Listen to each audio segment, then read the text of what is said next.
What's going on, people? Welcome to Throwdown, episode 85. I am your host, Tony Polanco, and I'm joined by Emilio Lopez. Sup, people? How you doing? Brian Munjoma. I still haven't heard anyone say that the gameplay in Uncharted 4 is actually great. It is great, actually. I dare you heard it. We got some special. Tony. We got some special guests tonight. Joining us once again, Mr. Will Wiggins, Black Oni. No gear. And we got a first timer here, our good friend Jalisa Foster from She Attack. Jalisa, what's up? What's going on, everybody out there? Shouts out to Tony for asking me to come on. He's been asking me for weeks, and I finally got a chance to come on. You know, you've been busy. That's why. You know. Yeah, man. But I ain't busy now, so. You know, that's it. You free, right? Yeah, man. I'm free for a while, so yeah, man. Shouts out to everybody out there who's watching, and thanks for having me. Word up. All right, we're going to do a little mini interview with you in a bit, but first I got to give some shout-outs to my own. First of all, I got to give a shout-out to Will real quick. I was on his podcast last night. You know, this shit was mad fun, so thank you for having, like, half the Throwdown crew on there. Yeah, you know? literally, it was you, me, Chris, and Chris. Yeah, and Chris will be here in about half an hour. Brett'll, if he shows up, he shows up. Whatever. So yeah, you know, the great stuff, man. I know you got some, you know, crazy things going with your podcast and all that other stuff, right, Will? Yeah, shit's been busy, crazy, but great. You know, I'm happy. I'm really happy. That's what's up. I want to give another quick shout out to my friend George Jimenez. We used to work at DualShockers together. I was actually on his podcast for Joysticking, which is a new site that's going to launch in about a week. You know, they're just getting a bunch of shit prepped up. I was on his podcast and stuff. We were talking about Uncharted and Doom. Surprisingly enough, me and George are we don't really agree on too many things when it comes to games. We both agreed on both terms. Like, we both loved Uncharted, we both loved Doom, which is odd because I was expecting one of us to disagree on one, and no, we were like in sync. It was weird, you know. Hey, you know, not to say anything bad about the DualShockers, but that's like you and him, and then a bunch of other guys. It's like those guys go through like editors like friggin' water. I'm not saying anything. I don't know. It's a weird thing. I don't know how it goes on behind the scenes there, but it just seems a bit weird. I'm gonna just say that I've noticed that they are very aggressive with their ads on their site, and it pisses me off. And I don't really use that site much because of it. All right. And the last thing, this is something I was just thinking about last night. Back when we originally started the first edition of Throwdown, right? Torrance Davis. The first thing he's like, are you gonna keep this thing consistent? You better keep it consistent, because you know in the past he had a lot of podcasts. People started podcasts on the site, which was the Bit Bag at the time.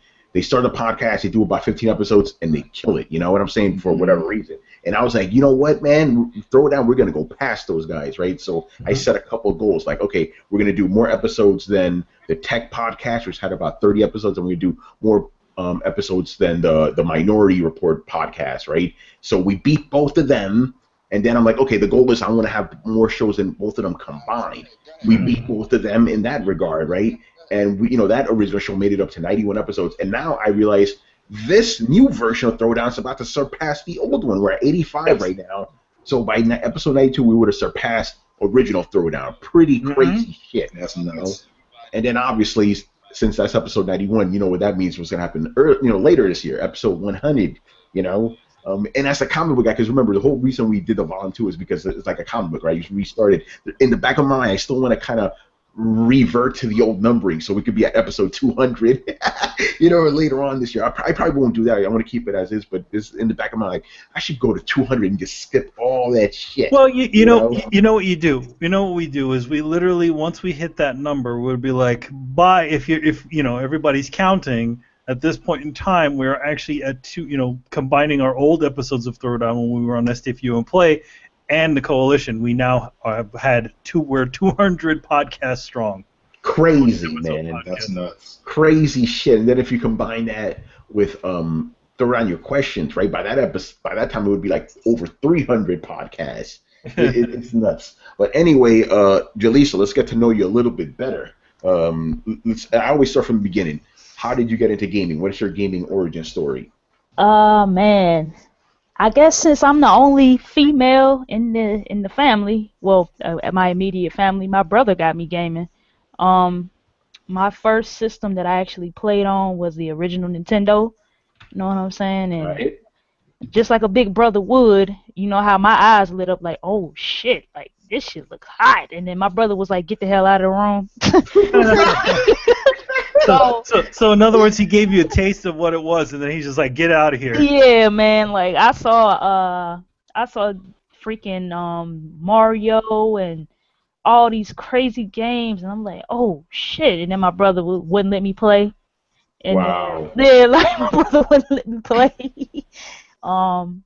Like I can remember seeing Resident Evil 1 for the first time, and like him telling me to get out. Like I would like, you know how the door has like a little crease in it? I would be peeping in the crease, trying to do the game and stuff. And then when him and his friends would leave, I would go in the living room and, you know what I'm saying, play the game sneaky, like trying to sneak and play it.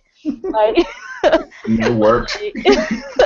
like my brother was an asshole, man, but he actually got me into playing games because he's the first one to kind of let me see it for the first time because we had an original Nintendo. I think if I'm not mistaken, other than the 362, he's owned every single system that I know of. He actually still owns them. He still has a working Nintendo, a working SNES, a working Sega. If I'm not mistaken, he still has a working which one is it? The Saturn. He still has a working Saturn. Man. Yeah, he still has them. He'll take like the regular little small TVs that don't have no ports on the side of them. Yeah. Just got the one little cable cord in the back, and he'll hook them joints up and play them every now and again. So, That's awesome. yeah, man. First console I owned was a Sega Genesis that was mine. That nobody could tell me I couldn't play it. Yeah, you'd have to sneak it in, you know what I'm saying? Yeah, man. The Sega was the first console that was actually mine, and I had my own games and crazy times. What were some of your favorite games from that system? Street Fighter 2. I played that game like, oh my god, like that was my baby. Of course Sonic, Streets of Rage, the Mortal Kombats. That was really when I was into my fighting games. Like now I'm not even into fighting games like I used to, but back on my Genesis days, I love the fighting games. What else? Lion King. That was like one of my favorite games. Oh, you played Aladdin too? Yes. Yes. Aladdin and Lion King. Like people now would think those games are kiddie, but I'll put money on it that half of the people that I know who say that can't beat it now. Yo, that's some cool shit right there. That's mad real. Just like people who play Uncharted, spoiler alert, can't beat the scene in level 4. I mean in chapter 4. Oh yeah. I won't say who it is. They won't beat her score. I'll tell you that much. Yeah. Yo, I'm not gonna spoil it. I know what you're talking about. Yo, I played that. I'm like, damn, how did people play this shit back in the day? Yeah. I'm like, what? The part that happened in chapter 4, I put money on it that nobody beat her score because I know I didn't. Yeah, that shit is hard, man. There's a secret to that. You got to get the extra life, and that gives you the points to beat it. Yeah, man. Like real life, I was playing with the directional pad. Like, how the fuck did I play this shit? Yeah, the direction pad. I was like, yo.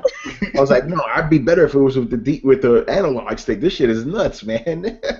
But yeah, man, old gaming, that was the shit back then. And then obviously you moved over to like 3D games, PlayStation, and all that. Yes, what was that like? sir. What was that like for you moving from 2D to 3D? Man, when I first I'll say this with the utmost respect. Like in my household, most of 95% of the time there was a PlayStation in it. I've owned a PlayStation 1, PlayStation 2, PlayStation 3, and a PlayStation 4. So I've had every Sony girl. So I'm a Sony girl. My brother, he had a 360, but I just never the exclusives. I just never went to the exclusives to 360. But I will say I loved Alan Wake, and I did love Crackdown. Those are like my favorite Microsoft exclusives, like the ones that I actually did get to play. But going to 3D was just like, oh, holy shit. Because I was late getting my PS3 because I was in college, like 2009, 2010, and I finally like got that good old refund check, And I went and bought me a PS3 for the first time, and it was like hallelujah, thank you Jesus. Like it was like a hallelujah, like across the screen when you saw like Madden go up there and the HD part pop up. Yes. So it's different when you got the HD when you don't, how the game comes on. And I was like, holy shit. Yeah. I remember with the PlayStation 3, like having the we had like I had like an old TV, and I was playing Grand Theft Auto, and you know how like it has that little HUD on the corner, and you can see the little numbers and stuff. On my screen, I couldn't even make any of that stuff out. Pre-HD. Yeah, pre-HD. That was like one of the best feelings in the world. Like I was so late to all of these games, but I knew about them. It was just that I was in college and didn't have the money at the time, so I knew about everything. I just wasn't able to play it. Yeah, I must have been a little frustrating, right? It's like, oh, I want to play this, but I ain't got that kind of money. Yeah, man, it was. But at the end of the day, like I'm glad when I did get to experience everything that I missed. I was like, yo, I was like a little kid in a candy store. So when was that? Was like what was like 2008 or something like that? It was my senior year of college, so that was 09, 2010. Mm. So I had missed a lot of everything. Well, I ain't gonna say a lot of everything, because at the beginning of PlayStation life cycle, PS3 we didn't have much. Yeah, let's be real. But that was like that's actually the perfect time to actually get into it. It's like, 9 and 10. It's like when that and then you have all that big load of games from 2008, which were really amazing. So you were good. Yeah, man. The only thing I was kind of mad about was I missed Uncharted 2 multiplayer when it was like extremely hot. Yeah. Once I got into it, it was kind of dying down a little bit. Like the casual players, like the hardcore was still playing it, but I got into it where like let's say Call of Duty. Black Ops was my first Call of Duty. Like anything dealing with online, period. That was my first online game that I ever played. What was that like, for That you? was amazing. And some people were burnt out on Call of Duty already, and I had just got started. So, The hype was real. yeah, What do you man, think? the Yeah. hype was so real. Like, I was so in love with Black Ops. I was like, I played that game day in and day out, especially since I was a college student. When I came home, that's all I did was play Call of Duty. And that's actually when I started my YouTube after I graduated college. Yeah, that's a good segue because I wanted to find out how you got into this whole gaming thing. What I'm saying, like independent journalism and all that. Like, so how that started, like with YouTube. Like, what made you decide, hey, I want to do this shit on YouTube?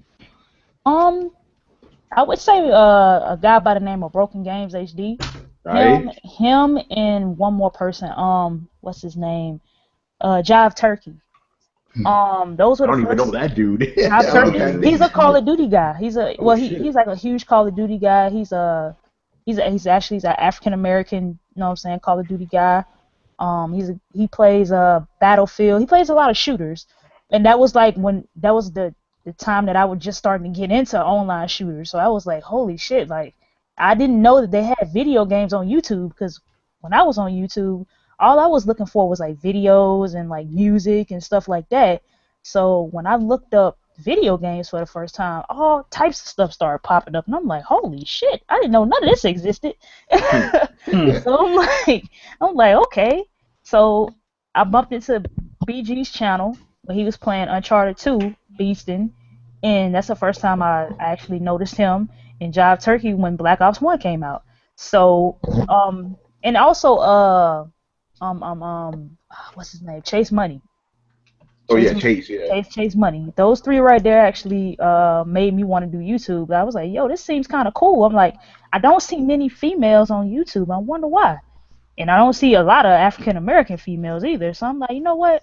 I'm gonna try it. I'm just gonna try it and see how I like it. And I got better and better as I, started doing more videos and doing vlogs, because that's usually what I do.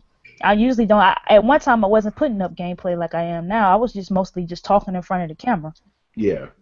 So I did that for a while, and that's actually how I met my friend who I'm still friends with to this day, Red Infamy. She was my first like female subscriber, and we started actually. She sent me a message and was like, "Yeah, we should play and all that," and sent me her PSN, and we've been like good friends ever since. That's awesome. By the way, you shouted out two people that we've had on the show before, Broken Games AG and Red Infamy. Great people. And that's funny because you mentioned because that's how I knew about you too. Because when I started getting into because with me, I got into it in 2012, but I've been a fan of this since like 2009, and through torrents and Hip Hop Gamer, that's how I found out about your stuff. And I don't think a lot of people know this. You're one of the first people I met in the industry. Like it was like Comic Con. I don't know if you remember that. Oh yeah, well you was with Torrance. Yeah, you was yeah. with Torrance that day. I You know, remember that. Yeah, so that was cool because I was like, oh shit, it's Jalisa, man. I watch his shit. And that was like he introduced me to you. I'm like, oh, you're Tony. I didn't know that was you because when you're doing YouTube, you really don't think people know you until you go like out there in the wild into these like fan, you know what I'm saying, places like a PSX or a PAX East or a Comic Con, and people know you, and you're looking like, I don't know you. And they're like, yeah, I know you. You're Crunk Girl, right? Or they'll say my maiden name, and I'm like, oh, they'll say Jalisa, and I'm like, yeah, you write for She Attack, right? And I'm like, holy shit, you know me. Like it's still kind of like a wow effect, but I love doing what I do though. Yeah. By the way, you're making my life very easy right now with these segues. She Attack, because you're one of the founders, right? You and Nia, you founded that site, right? Nia founded it. Me, Nia, who else? Erica. There's a couple of the ones that came at the very beginning. Shar. I think we started with like maybe 5 girls, maybe 5 to 8 girls, I think. Yeah. And what was the mission statement with She Attack? I mean, basically just showing the industry that all women's site can be ran by all women, and you know what I'm saying, that we can give unbiased opinions on gaming just like any other website out there. Just as credible, man, because females in the industry, we're starting to get better with it, but we don't get as much respect as I think we should. Yeah.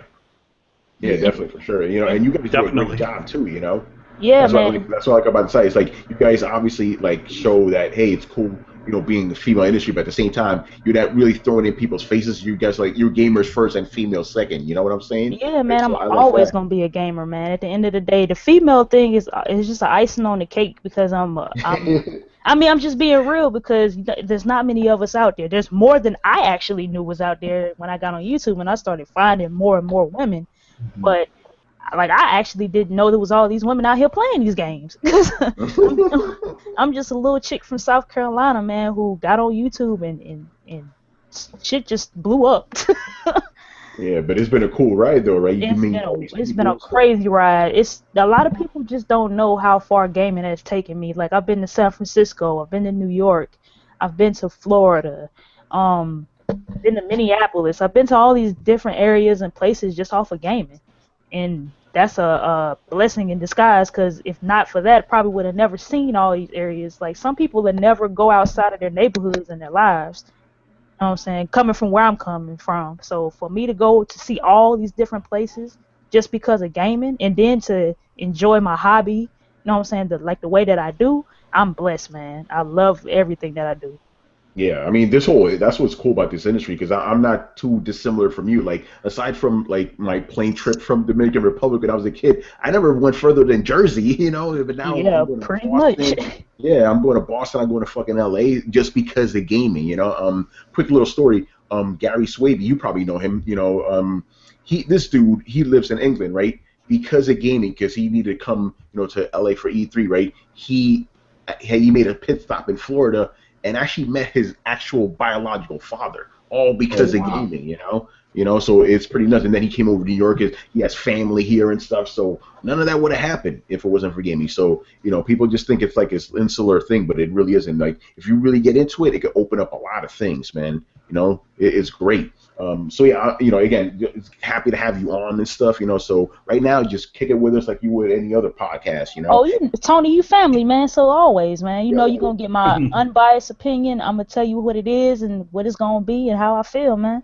That's what it's all about. And don't worry, we're not gonna have any fuckboys pissing you off on this podcast. Man, I ain't gonna say no names. I ain't gonna give nobody no clout. But yo, people out here in these internet streets are real greasy, boy. These trolls are real greasy out here, but you saw them in real life, wouldn't hear a peep out of them. They'll be the most the most what you call it? They have the most etiquette out of everybody, man. Like, thank Hello, you, ma'am. ma'am, and how you doing? And you know what I'm saying? Just as peaceful. But on the internet, man, these fuckboys out here got a voice, and they be wanting to use it. Oh man.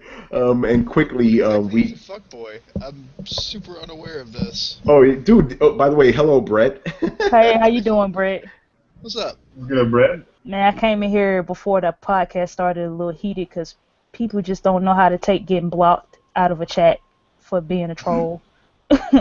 Yeah, Brett, fuckboy isn't anything special. It's just like little bitch or whatever. It's just an ass. talking He big called game on the somebody. internet. He called Yeah, somebody's yeah. wife a bitch, and I don't take that very lightly. Oh no! Oh no! He said Brett some ain't other playing that words. shit, boy. He said some other words in the sentences that I will not say on this podcast. But yeah, like I just can't take the disrespect, man. Especially somebody's wife. That shit is like over video games. Like really. Yeah, man. I mean, that's a whole other topic. These dudes take gaming too fucking seriously. It's gaming, jeez. I take it serious, but my God, bro. Yeah.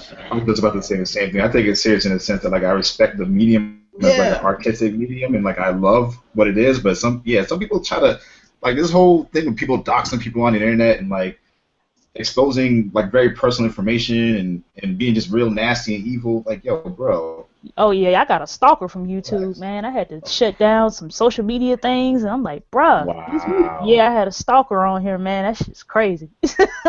Man, I got some stories for you after the show. Go ahead. I had a stalker, Will already man. knows where I'm going He with know this. I work for Shit Tech and everything. He probably watching right now while you bullshitting. Yeah, he's jerking off and shit. Like, Hearing your man, voice. this Oh my shit's God. crazy, Take it there, man. man. This shit I is imagine- crazy, man. I imagine, was it Buffalo Bill from fucking Silence of the Lambs? Oh, man. This is probably Yeah, way off topic. I just want to say real quick. I was shout out to my man DJ Knight. We were on a podcast together, and he told us the story about like you got the Amazon affiliate link. Yeah. You can see like statistically what people are buying more so than other things. And this is another black dude streamer, and he looked on it and saw that I think I told you about this. He saw that somebody bought a 11-inch black dildo on his Amazon affiliate link, and so anything. Y'all need to look at that. Y'all need to look at your affiliate links and see what's good, because there could be some people getting really excited from your streams and your YouTube videos. Oh, man. I mean, that could And- be a yeah, thing go of ahead. authority. You could be like, dude, what does this motherfucker know about Call of Duty? Oh, he bought a 12-inch black dildo. Okay, I'm listening. What about the game? Oh, man. And, of course, we got Chris here joining us. Hello, Chris. Hey, what's up, guys? What is going on, man? How was your evening? Good. I started dinner late, so it was delayed. Yeah, it's all good. I mean, you making steak again, man, in Texas? No. I know when You you first laugh. moved down. Those motherfuckers can do that now. Yeah, that's what I'm saying. But I know Chris was like, yo, I gotta chill with this, man. I'm gonna get too fat. You know when you said what's up, Chris? I thought about that Chris Cross song. What up, Chris? I'm Oh, about no. to. What up, Chris? Oh, That's what I was no. born to do. Bringing it back. Do No. not cross Chris. Yes. There you go. But yeah, Tony, Right, Tony yeah. I just have to say for the record, I have beef with you New Yorkers and your steak.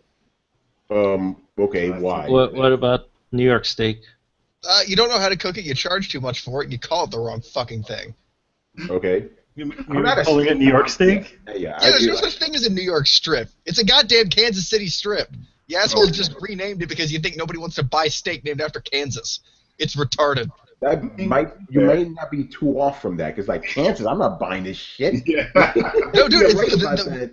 What do you think Kansas was founded on? Like, just centrally located? Like, no, dude, it's where the cattle runs came through. It's where they butchered the meat. We have whole butcher districts here. We cut the meat and then we send it up to New York. Like, this is a Kansas City strip, and the New Yorkers are like, no, New York strip. No, we haven't. No, I mean, yeah, but there's certain things that are called New York that are just the worst thing ever. Don't ever buy the New York clam chowder. That shit is crap. Oh yeah, Manhattan clam chowder is The Manhattan That's why you clam gotta go to Boston, man. Oh yeah, that's what Right, you want to buy. hometown, Yeah. baby. Yeah. That's the thing. That's the thing you never do in New York. If you ever ask for clam chowder, you ask for New England. clam chowder. Not Chowder, that soup that we got we have in New York. All right, Brett, thank you for letting me know. I'm not a big steak guy, so I wouldn't even know this shit. I like chicken, man. Chicken is my shit, man. I love chicken. And I pork. can't even argue that point. Then again, I don't know what I like more, chicken or pork. How are we talking about this? I don't know what happened. Steak is fucking delicious. Steak is great, man. I just pork. Give me pork is great, man. You get sausages, pork chops, fucking bacon, like meat, all that shit, man. It's great. Anyway, let's move on to our main topic here. And bless the internet gods for giving me this one because I had no featured topic tonight, and this dropped. Ooh, get ready, fanboys. Okay, so it was announced that Halo 5's Forge maps are coming to PC. Oh no! Y'all know what that means. That means you take an Xbox One and throw it out and burn it. That is it. You know what that means, right? You know Halo 5 is coming. You Halo know 5 it's coming. Halo 5 is coming. Halo 6, that's it. Because the reason I want to talk about this is because these dudes have been yelling at us for months. Halo will never come to PC. That is the one that will never, ever come. What's happening? We told you motherfuckers this would happen. Look, there you go.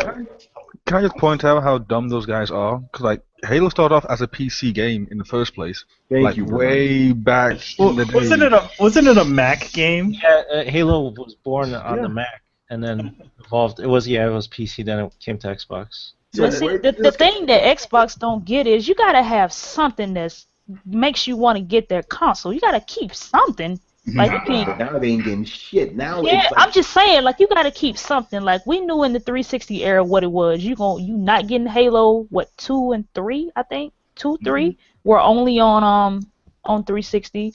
Gears, except for the first one, and Fable. You already knew most of those games. Only way you were gonna play them was 360. Now, if you have a PC, a capable PC, you ain't gotta buy Xbox. Yeah, you're 100% right. And that's the reason I want to talk about this. What reason do you really have now? As Gear, I would say Gears, but shit might leave too. Wait. But the one thing is that it's not going to mean a damn thing if Microsoft can't get their optimization correct. Come on, the last 3 games, except for Ori and the Blind Forest, were all glitchy and. But that's an indie game, though. We can't count. That shit probably easy to optimize. But still, I mean, it compared to the other games. Comparatively, but the thing is that you have these big games, and you would think, okay, since they're now pushing their PC side of stuff, or unity between PC and Xbox, you'd think the game would work. Yeah, was it Gears of War HD? This shit was fucked up. Quantum Break was all fucked up. So it's if you're gonna have this initiative to have games on PC and Xbox One, you should probably make sure it works on both of them equally. You know what I'm saying? So maybe that's the only reason to keep an Xbox One. So you can actually play the games. They're making I understand they're making a huge push for PC, but if you're making such a huge push, you have to optimize the games right, because them PC gamers are gonna be like, you know what? Fuck this shit. I'm gonna find another way to play it, because it's gonna get done. Somebody's gonna figure out a way to get them games to play without Windows 10. Because I heard Windows 10 is shitty too. Yeah, I don't know. Windows 10 is better than fucking 8, but whatever. No, I'm saying by that I mean the Windows 10 store. I heard that shit. It's confusing and stupid. I heard it's ass. I mean, I don't know for sure, but from what the people that I know who play on PC, who play the Xbox games, they're like, that shit is ass. And a lot of people aren't messing with it until they fix it. That's some true shit. But I just find it funny. It's okay, we had Halo 1 and Halo 2 on PC. Where did this whole Halo is never going to come to PC mentality come from? Was that just think it's coming. Thinking? Yeah. I think it's coming, where did that whole start? That's what I want to know. Because that's all we heard for the last 2 gens. Halo's never on PC. It's bro, really? Don't the first 2 games count? But I think it really comes from a place of these are the only exclusive we have left. When this petty little bullshit console war. But you guys just gotta accept that Microsoft is going in this direction. just deal with it. Hashtag deal with it. Hashtag deal with it. I was waiting for it. Yeah, Chris, get in here, man. As a Halo fan, and all that. What do you make of all this? I don't care as long as I could play it. Like, having more people being able to play a game is never a bad thing. So I always think that, being a crybaby, that, my exclusive is gone. It's like, grow up.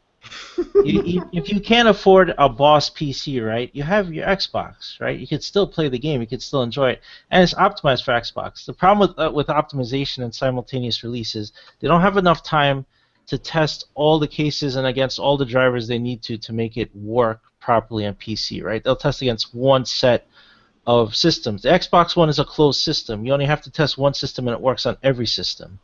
So that's why you can optimize a game easier on that than a PC. So until they figure out some kind of release schedule that is an ass, that you can actually get enough testing against enough drivers, enough scenarios to make the game stable on PC, and then you can release them, then you're still going to have problems. Yeah, exactly. Hey, Brian, as a PC gamer, are you more willing to buy these Microsoft games, or you just don't care? I've always been interested in the Halo games, to be fair, because people have, like with Uncharted, people have always been saying how great the game is, but it's like I don't see it. So it'd be nice to actually see what they see in it. Man, So you gotta play this from the beginning, dog. Uncharted is life. No, it's Brian's a Criterion. He doesn't like Uncharted. He doesn't like Naughty Dog. Wrong. I love the what's it called? Crash Bandicoot games. I love them. Okay, there you go. So Racing. Well, you might like Uncharted then. I ain't gonna say why, but No, I have tried Uncharted. It's kind of meh, to be fair. no. What is it specifically about Uncharted that's mad to you? Yeah. Okay, hold on. How did we go from Halo to Uncharted? Yeah, How you say that? Uncharted is low. Uncharted is Halo. low. It just Brian, happens. to be fair, you Uncharted brought is it kind up. of meh. You Okay, brought it up. We'll because talk I about that said, later. everyone else has been saying that, these games are great because they have great this, great that. It's like, okay, you know what? I don't see it, so I'd like to actually see it, hence why I try them. And I find out that they're meh. Anyway, back to Halo. It would be nice to have, these Halo games, but if Microsoft are not going to do it right, then they might as well just not do it. Yeah. And one of the things that they aren't doing right is the Microsoft Windows Store thing. They need to fix that. That stuff's just unacceptable. But on the plus side, we do get free Xbox Live, so that's brilliant. Yeah, isn't that funny, right? By the way, some of the Xbox guys are pissed off about that. Why do these freeloading PC gamers get this shit for free? These guys are all pirating shit anyway. No, the thing is, we don't lay down and take it like these Xbox guys do. And because what happens is that They Microsoft proudly just came paid along. at $60 for To be fair, even some of the PlayStation guys as well. It's I like don't you guys proudly used take to, it. I was pissed. you guys used to get free online, and then Sony just came along and said, boom, $60 a year. Give us money, and then you guys were like, "Oh shit, why not? I get free PlayStation Plus games." it was free, and but it was boom. shitty though. I will say that this generation it has gotten a lot better. Yeah. Yeah, it's still a bit ass, to be fair. I think the way they I got mean, it's better than PS3s. Because as long as I had a PS3, it's better. I think also the way they sold everybody, it was just like, hey, we give away free games every month. The problem is not. Let's just be honest though. Games this generation, the free games are kind of shitty. Well, you know why? But you know why they're shitty though. You got to realize yeah. the collection of games that PS3 had when they started that was a lot more robust. That's true. Yeah, exactly. And we started from the bottom, making our way back up. So you got to wait to get those AAA games. Yeah, exactly. So what you're saying is that the PS4 has no games? Oh, I know you're lying. I got plenty of games. It's not that bad. It's I more. got plenty of games to play. It's I have too more. many I'm games just to play. saying. I'm just saying. It's more of the. It might not be Viable. PC games, but damn it, we It's got the games. free game that I think you're talking It's about. more. It's more also more of the fact that there is a certain. They don't say it, but there is a certain amount of lead time between the release of a game and then releasing it for free on PlayStation Plus. Mhm. And when she's absolutely right that once we were already pretty deep in when PlayStation Plus came in, so it's like, okay, so now we can give away Uncharted 1 for free, stuff like that. Yeah. and then We also haven't really that- gotten to that point where When they that happened, after the thing went down, when the network went down and it came back up, that was when we started getting free shit. So Yeah, well, they had to make up for it, But Hell no, yeah. But anyway, Brett, getting here. What do you think about this whole Halo coming You know what's gonna happen, dude. It's gonna get a full blown game, a fucking PC. What do you make of all that? I don't understand the big fucking deal. Yeah, Oh, I agree Like, with you. I don't care. Other than you're Brett. insulting people's sense of pride, I guess. Yeah, Brian. It's essentially fanboys. That's No, all I the know. logic. Like, It's even ownership, then, man. You know what it is. It's ownership. Yeah, but it's at this point, like, come on, guys, you're cutting off your nose to spite your own face. Like, they're not going to just take from the pie. They're not going to be like, hey, you know what? Let's put this on PC. And you know what? While we're on PC, we're just going to go ahead and give it to the same guys that are already making the console version. We're going to give it no extra resources and hire no extra people to help facilitate this onto the PC release. Like, no, that's not going to happen. At the end of the day, you have more money being put into the game, more people working on the game.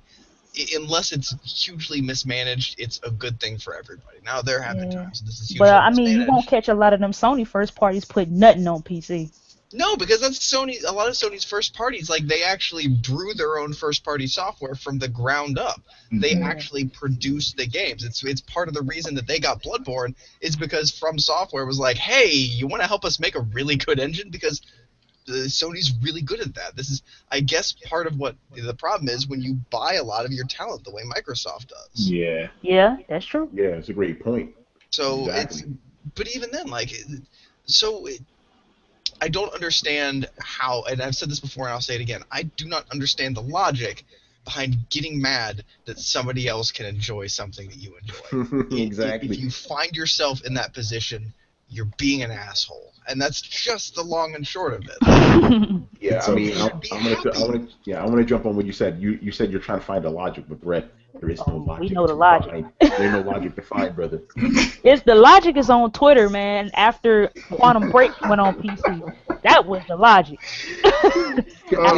That's what's gonna happen. I'm telling you, it's gonna be if Gears comes to PC, it is going to be worse than It's Quantum gonna Break. Listen, I'm gonna tell you right now. When It's gonna happen. when it gets announced, have your popcorn ready and be on Twitter for the whole day. If it was Man, Quantum Break went on for a week. So if Halo or Gears is on PC, that bro, was the best thing of Twitter I ever Even then, had. though, like, what are they worried about with Halo and Gears on PC? Like, it's not going to dethrone the almighty Xbox. Like, nobody's going to be stopping playing Halo on an Xbox to play it on PC. Like, let's be honest here. And I'm looking at you, Brian. You guys have shit for multiplayer games. Like, multiplayer game does not live on PC because the fucking community is toxic.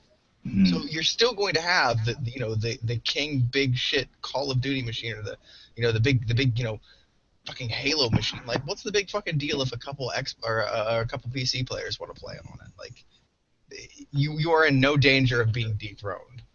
No, Make but a good point about that, too. Yeah, no, but you know what? You already know what's going on, right? These guys are so invested in their console war, they don't want any ammo being taken away, right? They need to the PS4. This needs to happen. If these games are coming to PC, they no longer have that ammo. That's how they think. This is how crazy it is, bro. I know that, and I'm convinced that I think that we're missing something, and I'm not saying that they are legitimized in their opinions. What I'm saying is that there is a certain amount. It's a human element that you want to get in there and you want to fight for your brand. You want to argue. It's the reason we all love arguing Marvel or DC or who would win in a fight between Hulk and Wolverine. Like, there's that kind of inherent debate, and I'd hate to see that cast out of gaming because good nature ribbing and healthy debate, like, that's normal. It's somehow turned into something toxic. So I don't necessarily agree that fundamentally you can't talk about this kind of thing, or you can't have brand loyalty, or you can't be kind of quasi proud of the team you've chosen or something like that, because otherwise, like, you would have had that fucking to Twilight bullshit where people were facing off between an imaginary shirtless werewolf and an imaginary gay vampire. It's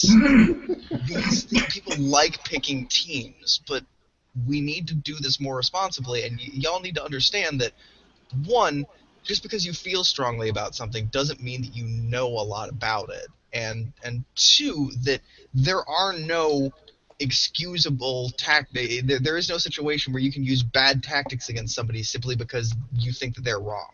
If you're going to be arguing about it and everybody wants to have some fun, you just need to fucking understand that no matter how wrong you feel somebody is, you cannot be an asshole in order to prove how right you are. And as long as everybody follows these rules, we should be able to get along and have a good time, at least as much as movie nerds do, or video game or comic book nerds do, or novel nerds do, or like I'll be honest, I've sat around with other DMs and argued about how you classify damage from like falling environmental hazards. That shit can get pretty heated. Like you're gonna get angry and you're gonna get heated about things that you're passionate about, but video gaming seems to be the only place where we haven't managed to be adults about how we manage the discussion.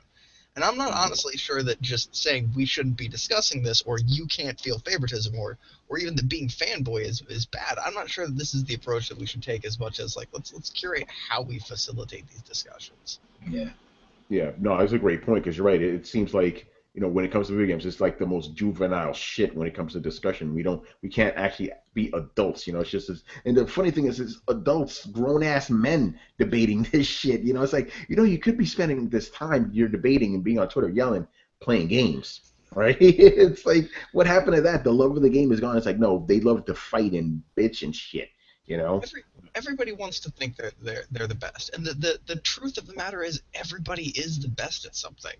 Like, sorry, Xbox guys, PC is better. It runs games at 60 frames per second. You can choose the resolution. You can have any kind of different monitor you want. Like, it's faster and better. It's not cheaper, and I won't say that the community is better. Like, if you want like a Call of Duty type community, if you want a competitive first-person kind of extreme community, Xbox is definitely the place that you want to be.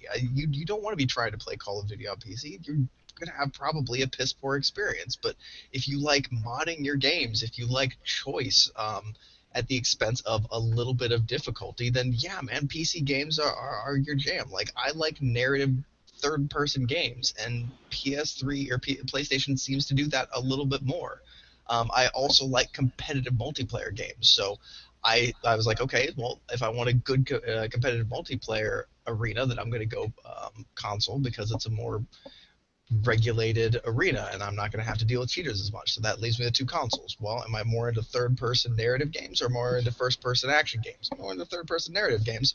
So therefore, I come to the logical conclusion of Sony's for me. But that doesn't mean that I might not be like, hey, you know what? I fucking love Gears of War. I love extreme things. I love chainsawing things in the face while fucking guzzling Mountain Dew and shoot motherfuckers down, and my KDR has to be above 4 to 1 every fucking time. Like, then I'm probably going to be more at home on the Xbox realm. And there's nothing wrong with that. That's the thing. There's nothing wrong with any of this.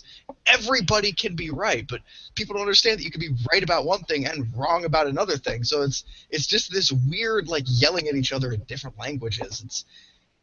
And I'm not sure that everybody just doesn't want to be right, but the problem is, and here's what nobody's getting, you can argue your point. You can have these fun arguments better if you choose to argue in a more adult fashion, because that means the other person will be doing the same thing. And you're going to get to pull out a lot of those points in your back pocket. If you argue into the mirror while you're brushing your teeth, you're actually going to get to say those to another human being, as opposed to coming into the field of battle, staring at each other, and then just yelling your very first point over at each other in a cacophony of ever-increasing retardedness until both of you just throw your arms up and walk away because having a discussion is pointless. It's not satisfying or fun, and nobody wins. So like, let's just all get together every single day on Twitter, dude. What you just described is exactly what happens. These motherfuckers yelling at each other, and no one's fucking listening to each other, and then they just walk away pissed off. Then they come back again the next day it started. You know? Dude, I know, and like the thing is, like, they're not even reactive to the person's point. Like, if somebody makes a stupid point, I will go out of my way to tie the thing that I have to say back into their stupid point. And then if they want to just, be like, la-di-da, I'm just going to go off in this direction, be like, no, I'm holding you to task. I asked you a fucking question that directly relates to the thing you just fucking said. So before we move on, let's go ahead and shore up these loose ends. Like, that's how you have a discussion. A lot of times you're going to... You can be like me and just get blocked by asking the question. Yeah, no, and that's the problem. I asked the question and got blocked. I'm like, bruh. That is exactly what I'm talking about. That happened to me on Facebook before. You're doing the right shit, and then you want to close down discussions because of it. Oh man, I'm sorry. Go ahead, Brett. It's just funny. I know exactly what she's referencing, though. Oh no! This shit happens all the time. Like, you come up against somebody, and that's the thing. There are people out there who don't want to do anything but yell. They don't want to do anything but troll. They don't want to do anything but fucking seem important. And let's be honest. We've all run into these assholes in the real world. We've all run into these motherfuckers on a day-to-day basis who want to make life hard for everybody just so that they can seem like the best version of them fucking possible. And how do you deal with them in the real world? Just kind of fucking slide your eyes down and go, okay, this motherfucker, and just saddle on past them so you don't have to deal with their ass anymore. You're not going to talk to that dude at the bus stop about fucking politics. You're not even going to open that discussion. You know who you are going to talk to politics about? The guy at work who fucking understands and seems to be a little bit educated about this. Like, once we all just stop yelling, we can actually choose our debate partners a little bit more wisely, and then these assholes who just want to have these terrible tactics can just be put out to pasture, man. They can all go find a little trolley zone of their own and all fucking yell at each other.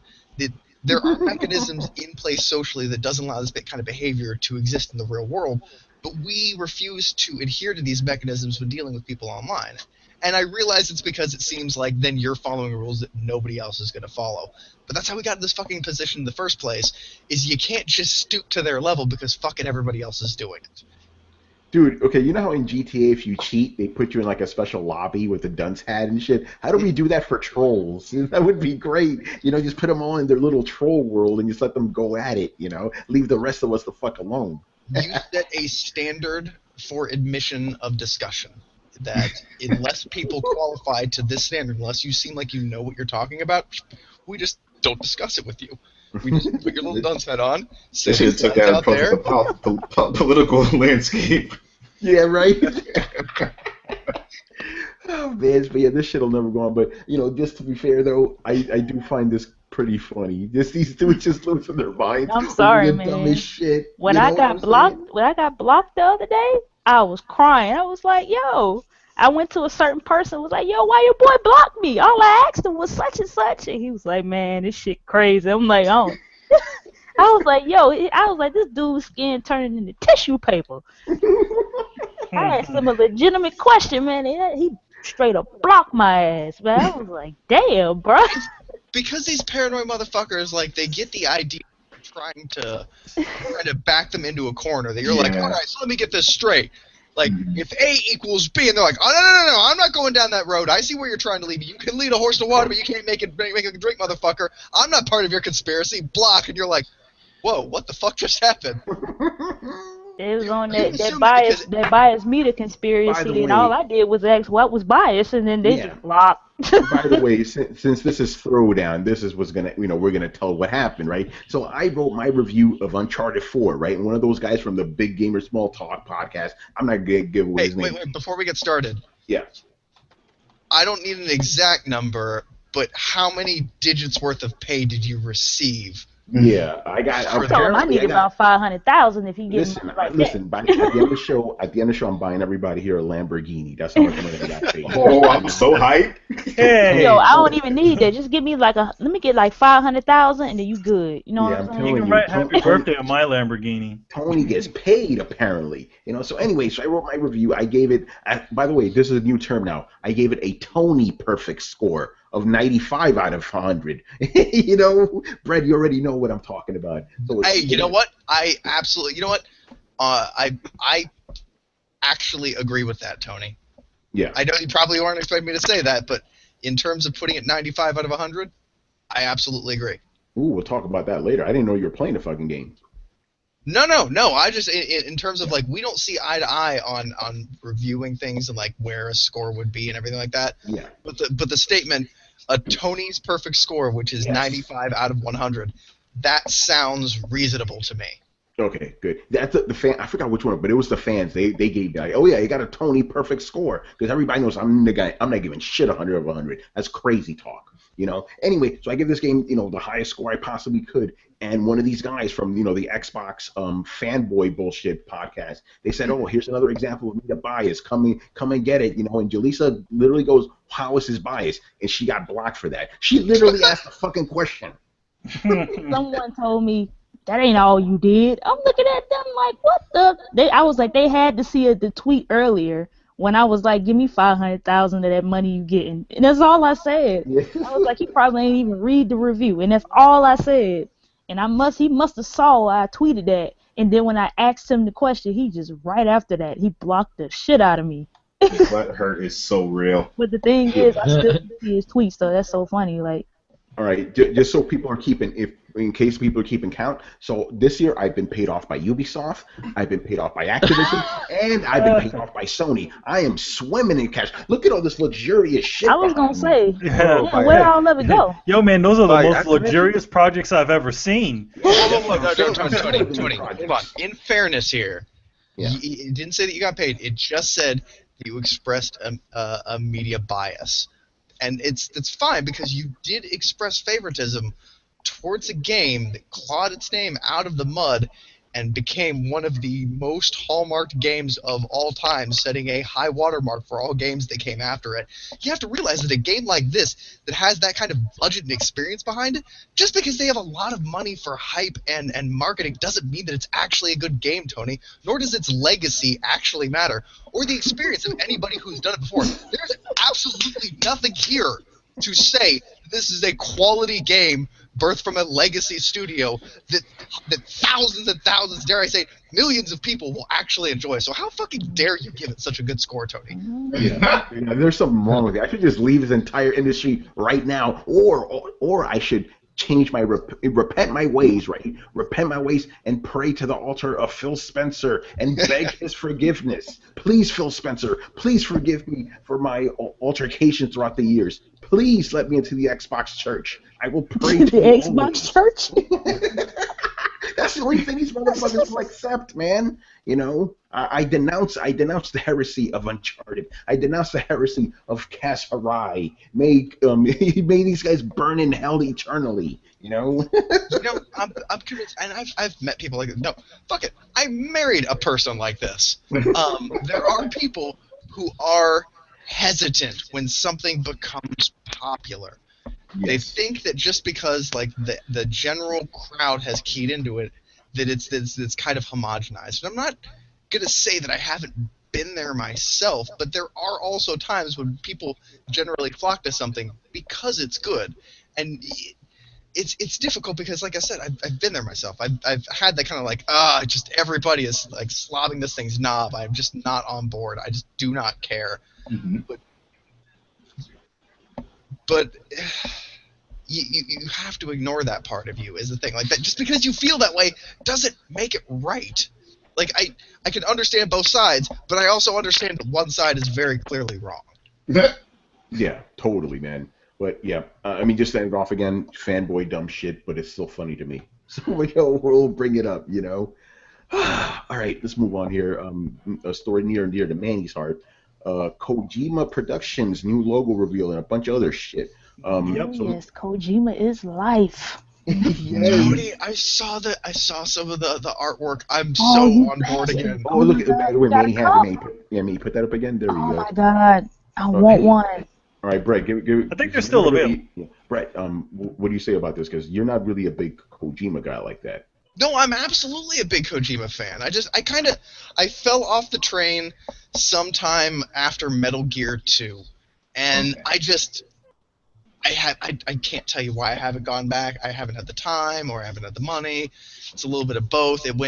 He kind of changed it from quasi-future espionage. I don't want to say change it, but it started to get more of a down-home kind of super militant feel. And for those of you that don't know, my dad is a collector of World War II and before memorabilia. So Civil War, World War I, World War II, all that kind of stuff. So I was raised entrenched in the era of modern warfare. Personally, my area of interest has always been like prehistoric warfare. Like, man, you show me people fighting with pitted iron swords, and I am all over that shit. However, what that means is I don't really like militant games. I'm unable to separate them from the source material. Everybody plays Call of Duty. They're running around shooting each other. I see a game based or a playground based upon the greatest tragedy of human history. So it'd be like going to a Holocaust-themed amusement park. Like it doesn't resonate with me. And that doesn't mean that I don't appreciate it or I judge anybody else for playing it. I can't do it. And so when I felt Metal Gear Solid took a turn towards more of a Tom Clancy feel, where it's more rooted in real-world politics. Mhm. It took it away from that flavor that I kind of loved about the original Metal Gears. And again, maybe I was, misinterpreting the first Metal Gears, but it just moved into a flavor that I wasn't super jived with. So now that they're kind of bringing this back into a more sci-fi fantasy setting, I'm super excited. The same way, like, I can't play Battlefield, but I play the shit out of the Star Wars Battlefield or Battlefront. Yeah, Battlefront. Star Wars Battlefield, that's fair. Ooh, I'm going to add something to the show notes, actually. You reminded me of something very interesting that came out today. With Jalisa getting here, what do you think about this whole thing with Kojima, especially the fact that he's going around the world, going to other studios to find out what they're doing? Man, when he goes to Naughty Dog, that's all I'm just saying. He actually did that one. He did that one? Oh, Yeah, I that hope was some the- of that that was shit, under the I hope first- some that of was that the shit first rubbed ones. off on them. I Yeah. hope some of that shit rubbed off on him, and he rubbed off on them. That's one of the things that he said when he initially announced what type of game it was going to be. He said it was going to be a mixture between the Uncharted and the Division. So I'm thinking, obviously, those two games are kind of like they're two different sides of things. But I think maybe that the shooting aspect of the Division, which I've heard is really well done. It's really Yeah, good. the Division shooting mechanics are really good. And I think Aside from the whole bullets. and I think the verticality of the Uncharted games and the storytelling of the Uncharted games. Yeah. Yeah. I mean, I'm a Kojima fan, even though I still haven't played Metal Gear Solid 5 yet. I got it. I just haven't had a chance to play it, and put time into it. But I played every other Metal Gear. I don't want to say the word, but Kojima is life. I ain't gonna say the other word. But Kojima is life. I love Kojima, man. That's a fucked up ass man, yo. And fuck Konami, because I wanted that fucking game, the Silent Hill game, and we didn't get it. Yeah, Silent Hills, yeah, man. I was so pissed we wasn't getting that game. Fuck them guys, man. They just didn't. I don't know, man. I don't know what they were thinking. They don't give a What? fuck. You don't agree with their mobile only strategy? Hell no. I barely don't want to buy. Like, I love the Yu-Gi-Oh games. I don't want to buy the new one because I don't want to support them. But Yep. you know what I'm saying? I want to. I mean, I love the last Yu-Gi-Oh game they put out because I'm actually a Yu-Gi-Oh fan. It's unpopular belief, but I like the Yu-Gi-Oh games. And I was so pissed. I'm like, I might not even buy the next one. If a Metal Gear comes out, I'm damn sure not buying it. Yeah, I'm with you on that. I'm very cautious about another Metal Gear because I fucking love. We all know this by now. Many of us love Metal Gear, but like if there's another Metal Gear coming, like I don't even know if I want to play it because it's not going to have that magic. Yeah, and then the thing about it is that kind of pisses me off is I really feel like this Metal Gear Solid was rushed because what I saw, from what I saw in the game, it didn't have that Metal Gear Solid 4 or 3 touch when it came to the story. Yeah, you know what I'm saying? Lacking that. It seems like he rushed it so he could get off of Konami. I also think that what would be a normal length Metal Gear game was also kind of been artificially lengthened by open world. Mm-hmm. It's great that you have this wonderful playground to kind of play in, but at the same time, if you just chop down the game to its minimum, its minimum things, it would probably be, a little bit shorter. Oh yeah, for sure. Okay, Yeah, I got to jump in here real quick. Yeah, I'm bro. just not trying to. Fuck it, I'm just gonna stop saying I'm not trying to. Just jump in, I think that's the whole motherfucker. reason here. So when we're talking about open world games, I just wanna state, like, I know that we all have differing opinions of open world games, but can we agree on the fact that an open world game is kind of like a sandwich? It's okay as long as you have enough meat to put on the whole thing. The second you start being like, oh, this is a 6-foot party sub, but you only have 6 slices of goddamn ham on it, the problem isn't the fact that it's a party sub. The problem is the fact that you don't have enough ham for it. That's a good analogy. I didn't even think about it like That's that. a great Yeah, analogy. Yeah, because if you have enough, actually, if you have a sandwich that has a little bit more meat than it should, it's like, this is a good fucking sandwich. Yeah, it's stop and eating at you any can time. get to the meat. Like the thing is about a lot of open world games these days is that they don't give you enough options to get to where you need to get to quickly. And I love the ability to kind of go around and explore everything, but too many times in open world games from the past couple of years, really, we're getting situations where, like, I'm a man who, when I get home, I want to get on stream where I only have maybe 1 or 2 hours to play. I don't want to spend 15 minutes getting to my location as opposed to playing. Well, even then, like, if the meat were getting to the location, like, if they found a way, and I've played games like this, where you kind of encapsulate the whole Lord of the Rings thing, where the journey is the game. You're like, okay, I've picked up this thing, now I'm going to spend literally the next 3 gaming sessions getting back from point A to point B, but I'm going to have to deal with ogre attacks and archers and bandits and all this other shit. Like, that can make a game fun. And the reason I bring this up was because I personally feel that we're falling into a trap of getting too derivative. We're basing games off of how games are based for, how games are based for. The problem is that we've fallen into this Blizzard kind of power creep Pavlovian rut, where it's, if a game actually had an open world with interweaving story based upon multiple factions that you changed the interplay of in real time, you wouldn't even honestly need to level that much. You could get a little bit better with your bow, but if the world were based on the evolution of the world as opposed to the evolution of the character, we could have a whole different kind of breed of games. And that's what I'm really excited about Kojima going to all these different studios, is I think Kojima realizes this. I think he's trying and make a game that the thing that you're doing is actually based on the source material that you're supposed to be doing. So if you're fighting a robot, it feels like you're fighting a robot, not like it feels like this game, which feels like this game, which feels like this game, which feels like this game, in which you were fighting a robot. So I'm really excited about him actually taking an eye towards the industry and how it currently is making games, and using that when he's actually going back to make his games, because I feel we've gotten far too derivative. I also think at the same time, because he comes from Japan, a lot of Japanese developers tend to be very they tend to stay within their own means. Like, in other words, that's why a lot of Japanese games tend to be very similar, because they're not looking at games that are made in the West. Half of them don't even think that games in the West are even made well. Yeah, So, that is true.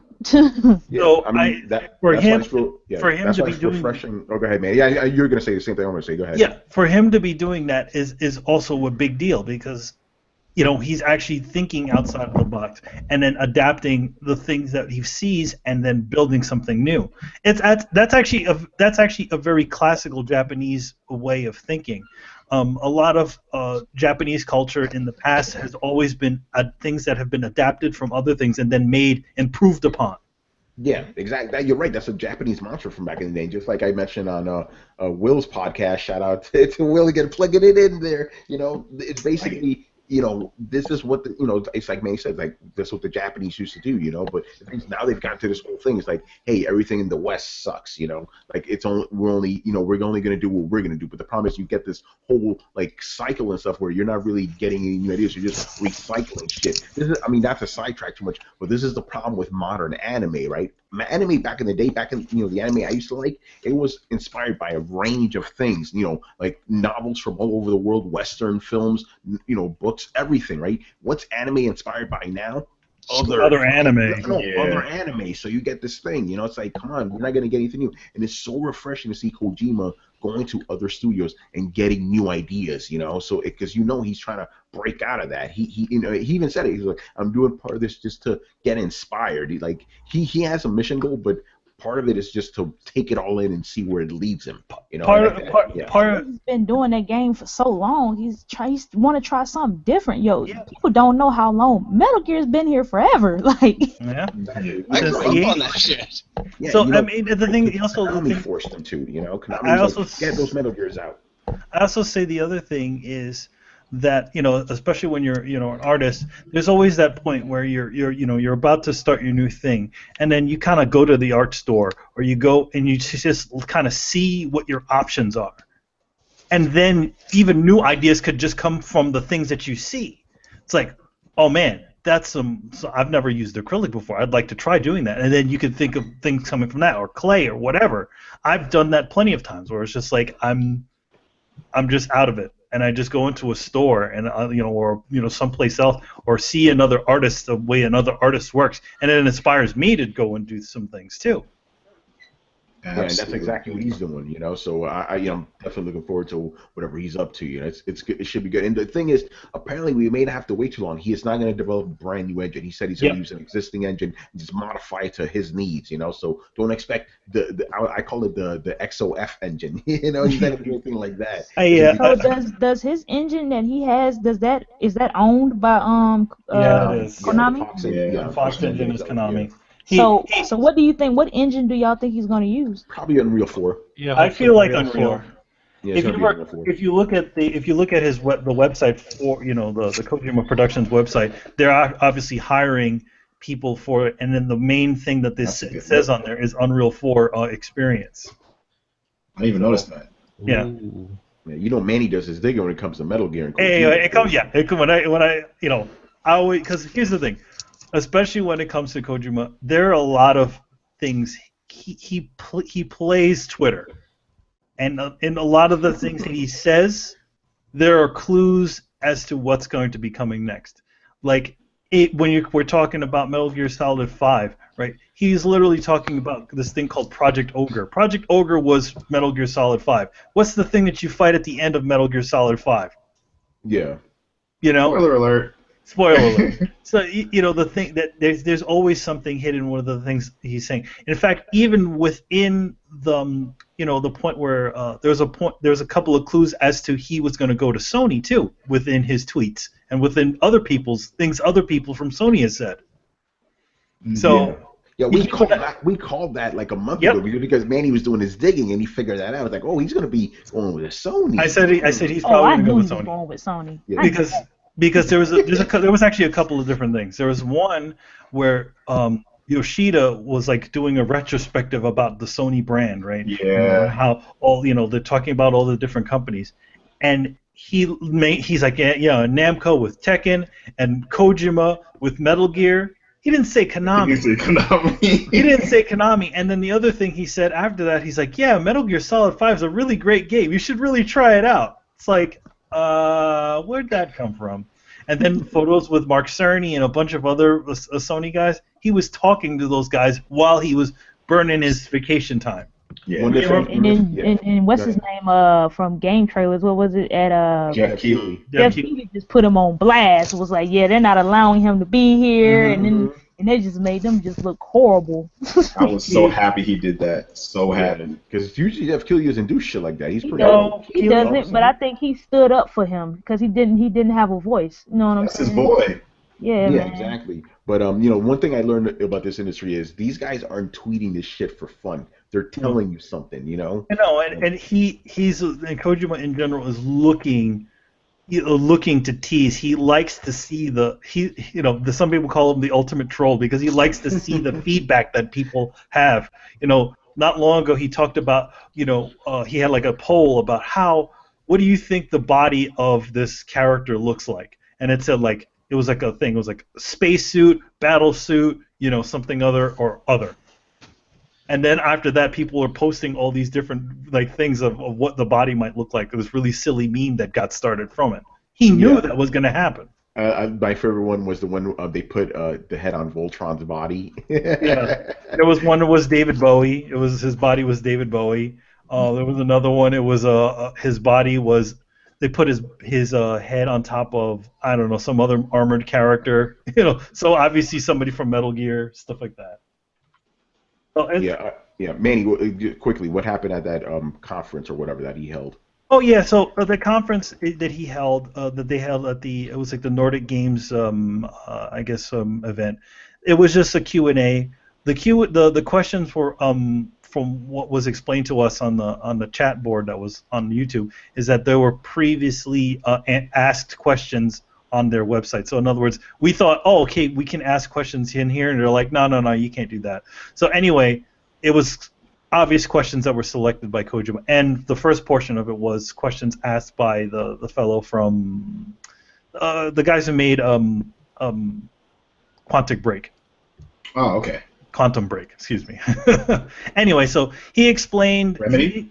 Essentially, he explained what obviously they showed the full body of the Luden character creature thing, and he was like, yeah, it's obvious it's made from space. it's like he's wearing a spacesuit that's either protecting or for him from an environment. Stuff just very simple, like loose things that he was saying about the actual about the game. And then that's where he also they asked him about the engine and stuff like that. I was saying before, I think we were talking to Tony earlier before, and I was like, and on the podcast yesterday, where it was like, it's too bad he didn't sneak out that Fox engine when he walked out the door.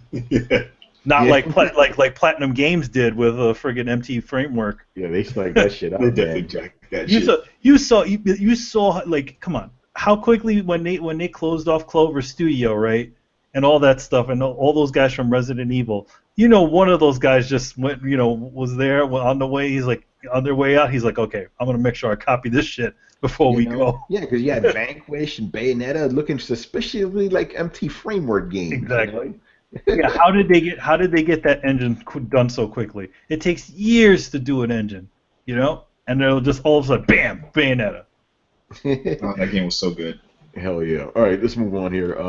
This is stupid. Another case of like Hollywood just don't fucking get it. So the Assassin's Creed movie's coming. Everybody knows about that. And now check this out. Apparently, 65% of the movie is going to take place in the present. What? Yeah. What the fuck?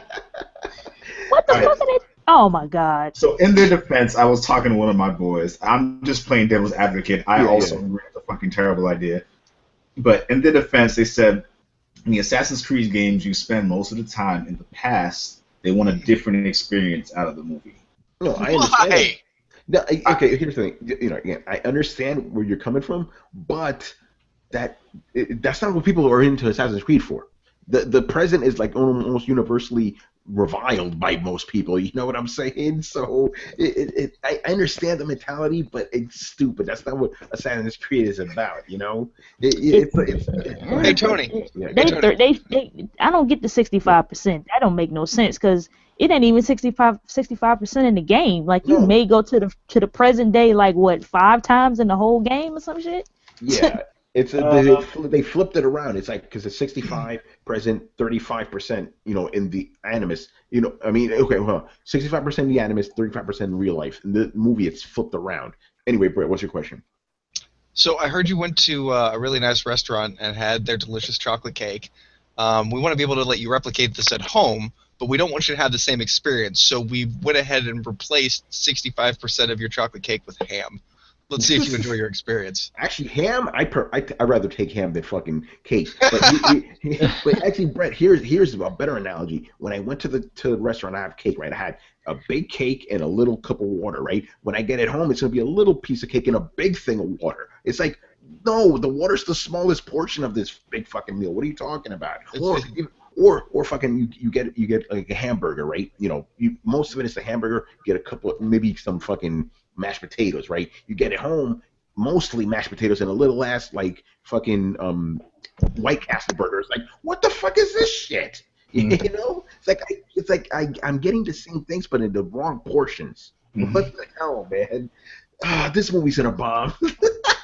You know exactly why most of it's modern, right? Because it's cheap. Yep. You just film that shit. Where were they filming it? They were saying Vancouver, right? They were doing it in Vancouver or something. Super cheap. In Canadian city. Yeah, that's what they're doing because to do a fucking period film is insanely expensive. So, and I mean, it looks like 90% of all that shit that's happening in Animus anyway looks like it's in front of a fucking blue screen. So, that's why they did it. But if they can't do it right, then don't do it. Like, don't go. We don't have the budget to make a period piece, and we can't make the set pieces and whatever. So we're going to switch it up and make this mostly happen inside of a lab. That's dumb. Yep. You know what? Money. And they have Michael Fassbender strapped into this freaking arm looking like GLaDOS, which I don't even know what that is. I'm like, that doesn't look like it's from the game. Yeah, that's the Animus now, dude. That's ridiculous. The Animus. It's like, why is the Animus a robot arm? Sorry, they need to. If you're not gonna do it right, don't do it at all. That goes for anybody, you directors out there who try to get into this geek world known as video games. If you ain't I gonna was do it just about right, to say. if you ain't gonna do it right, don't do it at all, man. You're making yourself look stupid and you're losing money. Yeah, We're right, gonna call losing you money. out. Oh, this is gonna. I mean, we already knew the movie's probably gonna be bad. It's just gonna make it worse. It's like, hey, let's take the one thing that people don't like from the games and make that the entire movie. It's like, really? Oh man. So yeah, fuck that movie. It's dumb. Yeah, I Oh, mean, I was Can we talk about how it has pre-orders now? Yeah. Oh Because yes. Thank you, Brian. somehow someone thought that was a good idea to have. Wait, People. pre-orders for the movie? There's Yeah, pre-orders there's for pre-orders. the movie. Yeah. There's pre-orders incentive for the movie. Yeah, Why there's different the tiers. hell? Oh my Yeah, god. and there's different Bruh. tiers Because too. video games. I've never like- heard of. This is new to me. Have you seen? I mean, the thing is that they had something similar to this with Batman Superman. You guys remember that, right? No. No. Where essentially they had that. Oh, man, a Batman Superman film? Yeah. When? Where essentially, I don't remember it. where it was like you pay $100 and then you could see the movie unlimitedly. What? Oh, that's right. They did do that. There was And that it program. was a pre-order You thing. get like an unlimited ticket to see one of the worst superhero movies ever made, as many times as you like.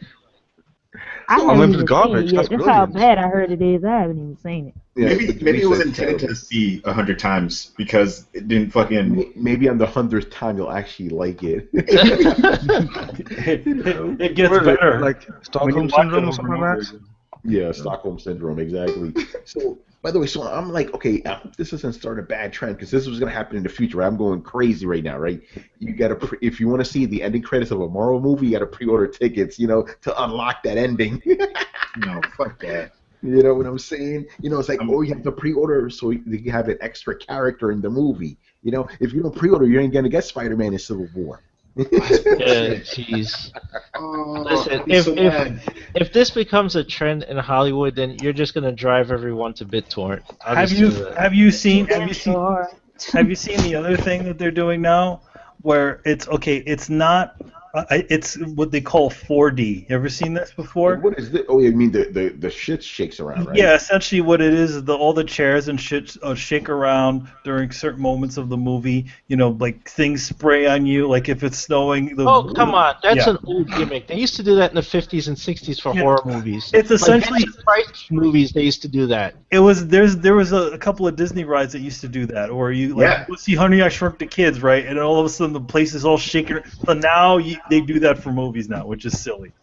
Well, they apparently they're bringing it back because it's just like 3D. Remember 3D? It's like, why you bring 3D back? That shit failed in the 50s, and it's not much better now. I don't know. It's dumb. I'm not a fan of the 3D in movies. Yeah, I don't like 3D either. I think most people with glasses aren't a fan of 3D. Yeah, Because you because literally have to wear a pair of fucking glasses over your goddamn glasses. and I'm fine with glasses. Like these are just to protect my eyes. I don't actually need them to see. So like, Yeah. I'm fine with it like logistically, but like I hate it. I gotta wear my glasses, and then I put on the stupid 3D glasses, and it just gives me a huge headache. Yeah. Damn, man. I'm just thinking about the pre-orders. Like, we're getting to this point. We don't No, want but so gimmicks, you get a we just want to statue watch of the your fucking pre-order? movie. Yeah, and then one of them comes with the most expensive was like $1,200, right? It comes with a fucking crossbow. from the Ridiculous. I'm sorry, what? So how about you just buy a crossbow? Crossbows go to are a lot cheaper than that. Yes, don't get a Spanish crossbow replica. You could go to Dick's Sporting Goods for $100 and buy a real crossbow, the one that Daryl uses to shoot zombies with. Well, not in New York. You can't do that there. But Oh, if no, you you go can- anywhere else, You can do that here. yeah, you come A down lot to Austin. Come to Texas. Man. You can get that and a gun for cheaper than that freaking pre-order. So You can get a gun with your steak. yes. So, Right, so Chris, is that going to be your new store, Steak and Gun? Steak and gun. Thinking that definitely, I'll go to that. Anyway, so I just dropped this in right now because Brett reminded me. He brought a Battlefront. So EA admits why the game didn't have a single-player experience. Well, Battlefront. I'm bracing myself I for can't something wait. that's so obvious. It's so obvious. So yeah, they said the game doesn't have single-player because they needed to rush it out the door, to coincide with the fucking movie. Duh. Yeah. Whatever. Come on, guys. You know, What a twist! exactly. Was that directed by M. Night? There we go. That's right. Like we didn't know this already. They think gamers are so stupid. My Yeah. Jesus. Why do you think Titanfall didn't have a fucking single player? Because they wanted to get that shit out as close as possible. Why do you think Battlefield didn't have a single player? Because they wanted to get that shit out. Yeah, just like Capcom. Like, why do you think they put it out and it wasn't complete? Because of Capcom Cup. Like, we know this already. Yeah. At least they weren't lying about it, though. Like, Well, with no, Capcom, but they strategically said that. Yeah, they didn't lie about it, but they didn't say it either. Yeah, they strategically mention it after months after the fucking game is released. Oh yeah, by the way, you remember that single player that was again? Yeah, we wanted to get the game out. Yeah. Yeah. Not even just that. It was just they didn't meet their quarterly demands, and then it was like, oh shit, we fucked up. But yeah, we're gonna fix it from now on. Yep. So this is becoming a trend now because Capcom recently had an answer to their investors going, yeah, we probably should have spent more time on this. And now EA's answer to investors like, yeah, we probably should have had a single-player component in there. The funny thing is about the investors call, Michael Pachter was in there, and he was the one going, hey, guys, what the fuck? Where's the single-player at, you know? Oh, Yeah. that's so funny. Pack Attack. That's Yeah, what they man. did, Captain man. I Obvious don't is get what I why like they to think call we're them. stupid, man. They just think we're dumb. The thing is, so many people, where we might be in the minority of gamers out there, like people who just like who don't read reviews, who don't look at that shit, like they see Star Wars, they go buy it, and that's the end of the discussion. Like they don't think about, does it have single player? Does it have couch co-op? Does it have, things from the movies that I want to see? They see Star Wars and they just pick it up.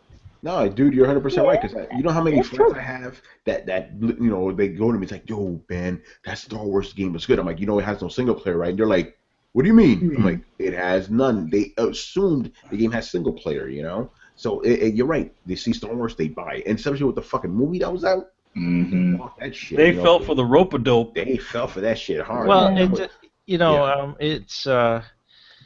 it's true that the marketing sales people, especially executives, do not value gamers' intelligence. They think they can throw anything at you, and they have the research and the numbers that you will buy it, and then they will put strategic messaging out there to trick you. Like they will say like, single player is overrated or something like that. To just you don't need that, and and still charge you $60 for half a game. Mm-hmm. Wasn't it EA that was saying that gamers don't care about single player? I believe Yes. was saying that. That's the strategic messaging. You don't need this, right? Why would you need this? You just want to play with your friends, and that's what we're giving you. So, and then some people buy into that. That's what they want. Mm-hmm. Yeah, it's ridiculous. So there you go. So hopefully, obviously the next Battlefront's gonna have a fucking story, because of that. And I also felt the other reason why, because it takes a while to create stories, and especially with something like a Star Wars franchise, where you have to figure out which things you can say and not say, and not step on people's toes. Yeah, you're right about that. Because they have that fun little thing where they like to say things are canon. Yeah, this game's totally canon. No, it's not. I want to agree with you there, but the fact that the last two Battlefront games, well, the first two had the stories of the films, is like, yeah, they could have just done the same with that. They could have. And then just had the DLC for Episode 7, like, later on. Like, it literally is not that difficult. Like, they had two games where they did that before, and it worked. They were like two of the most successful Star Wars games of all time. They're old. The thing is, they just gotta realize it's not that hard to please both the hardcore and those casual guys. You put the casual stuff in there for them to play with, and then the hardcore guys, they're gonna always be there if you do what you're supposed to do. Right. Yeah, but they're trying to make that money now, and obviously it paid off for them. The game sold like 14 million copies. Woo! Very true. It paid off, but and then things like Capcom, it didn't pay off. They thought they was going to do 2 million, and people was like, nah, like the whole game is like not there. Like the core mechanics of the game is there, but the actual thing that we want to play, we gonna wait till like June to copy it. Because at the same time, they forgot who actually buys their games. Yeah, casuals buy Street Fighter, man. It ain't hardcore. Yeah, exactly. It's all the it's not those guys that play it professionally. Yeah, the FGC guys ain't buying that shit. No, they're not. All those FGC things are really good for is to demonstrate how the game can be played, how well the game can be played. But no sales come off of that. They in fact give those guys the fucking games. Yeah. So who cares? Yeah, that's a great point. Well, exactly. I will say though that there are a lot of people who do end up buying those games because they see people in tournaments with Evo. They see the hype. They're like, oh shit, I want to go buy that game now. It's definitely a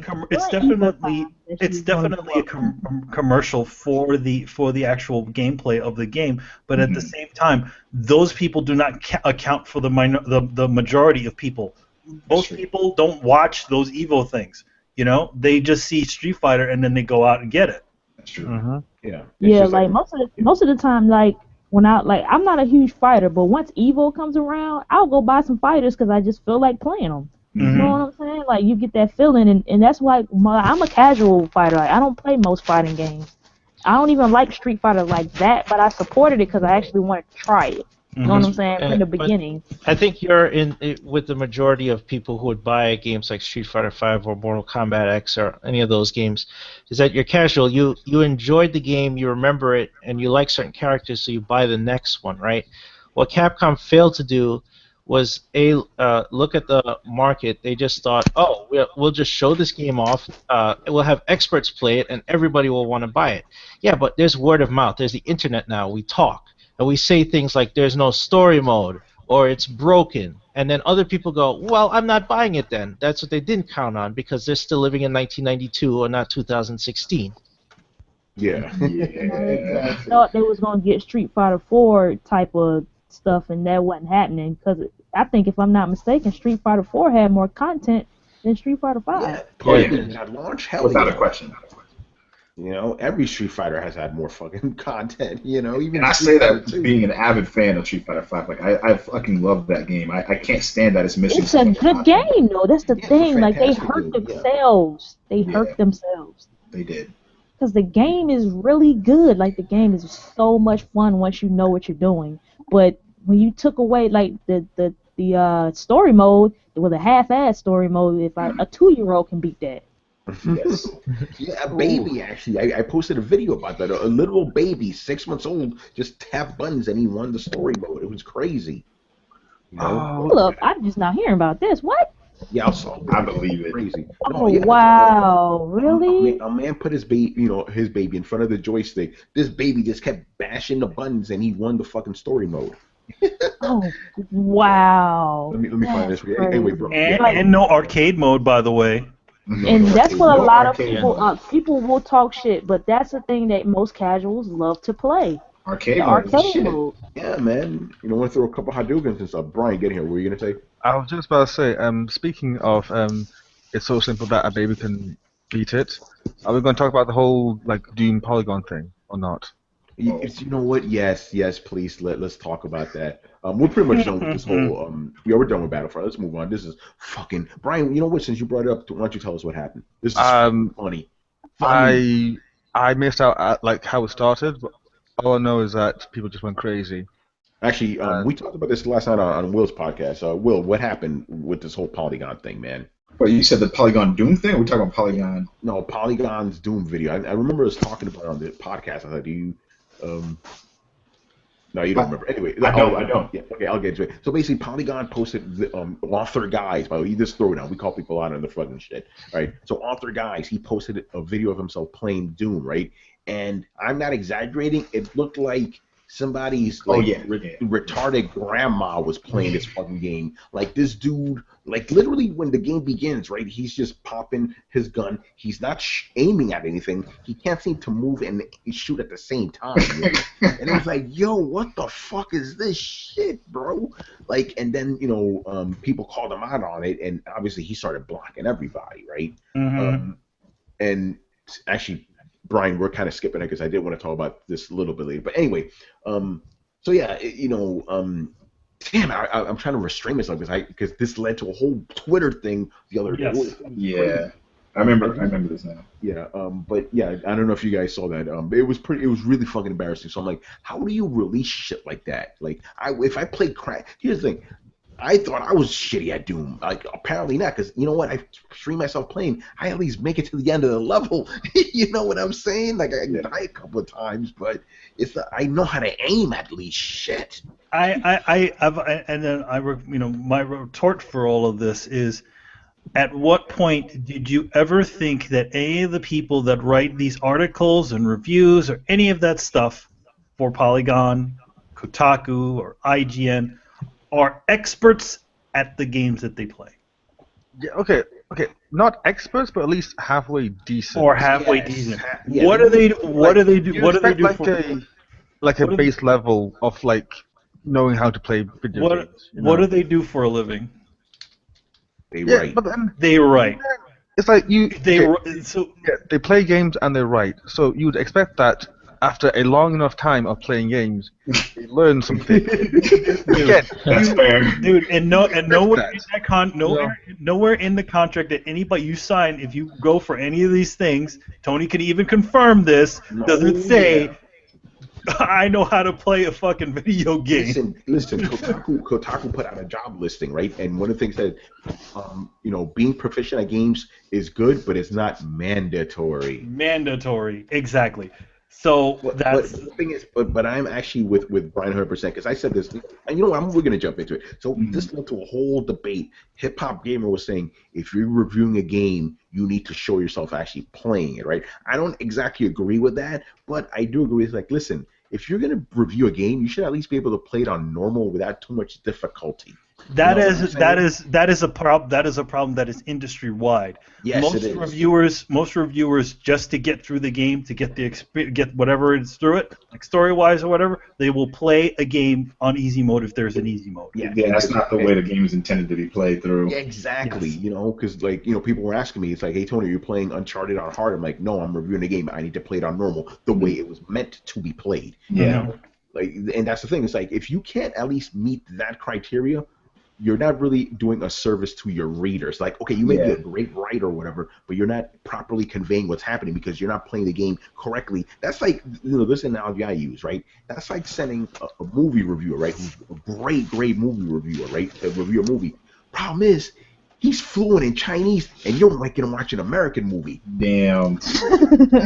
But I mean, that's the thing, though. A lot of people don't get it. When you're reviewing these games, you play it on normal, and then your second time around, you'll play it on crushing or hard difficulty. You know what I'm saying? Like, first playthrough is actually playing like a normal person would play. Yeah. But Crushing is for us hardcore guys who just want a challenge, because some of this shit that comes out now is just too damn easy. I'm just saying, it's just be honest.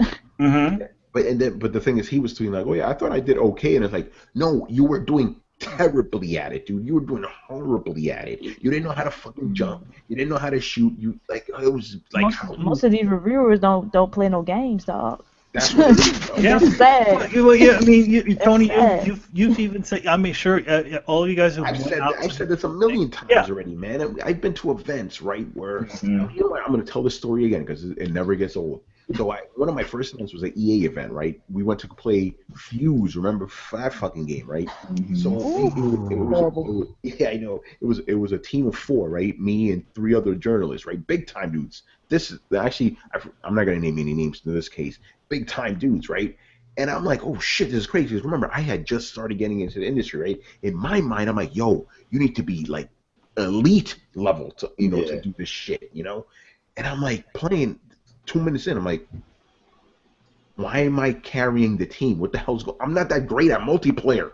I'm like, why am I carrying the team? I'm like, oh my god, these guys suck. And it's like, hey, what button shoots? I'm like, nigga, you serious? Like, what the fuck? And this happens all the time. And every time I go to an event, and Manny and and Chris and Will and Jalisa, I'm pretty sure you can vouch for this. You'll play the demo, and the developer will be there and be like, oh shit, you beat the demo.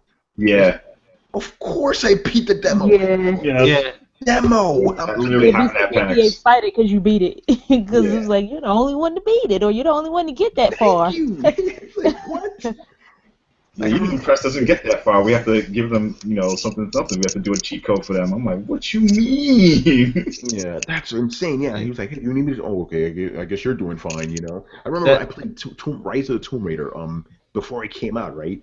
and the guy's talking about the game. I'm just playing it, and then he just stops like, oh shit, you just beat it down. I'm like, bro, I just told you I played the last Tomb Raider game. I've been playing these motherfuckers since 1995. Yeah, but again, they don't expect the people that go to these events to be really good at playing games. Yeah, it's crazy. I mean, most of the guys You gotta be playing really good, but damn, like most of the guys are just writers.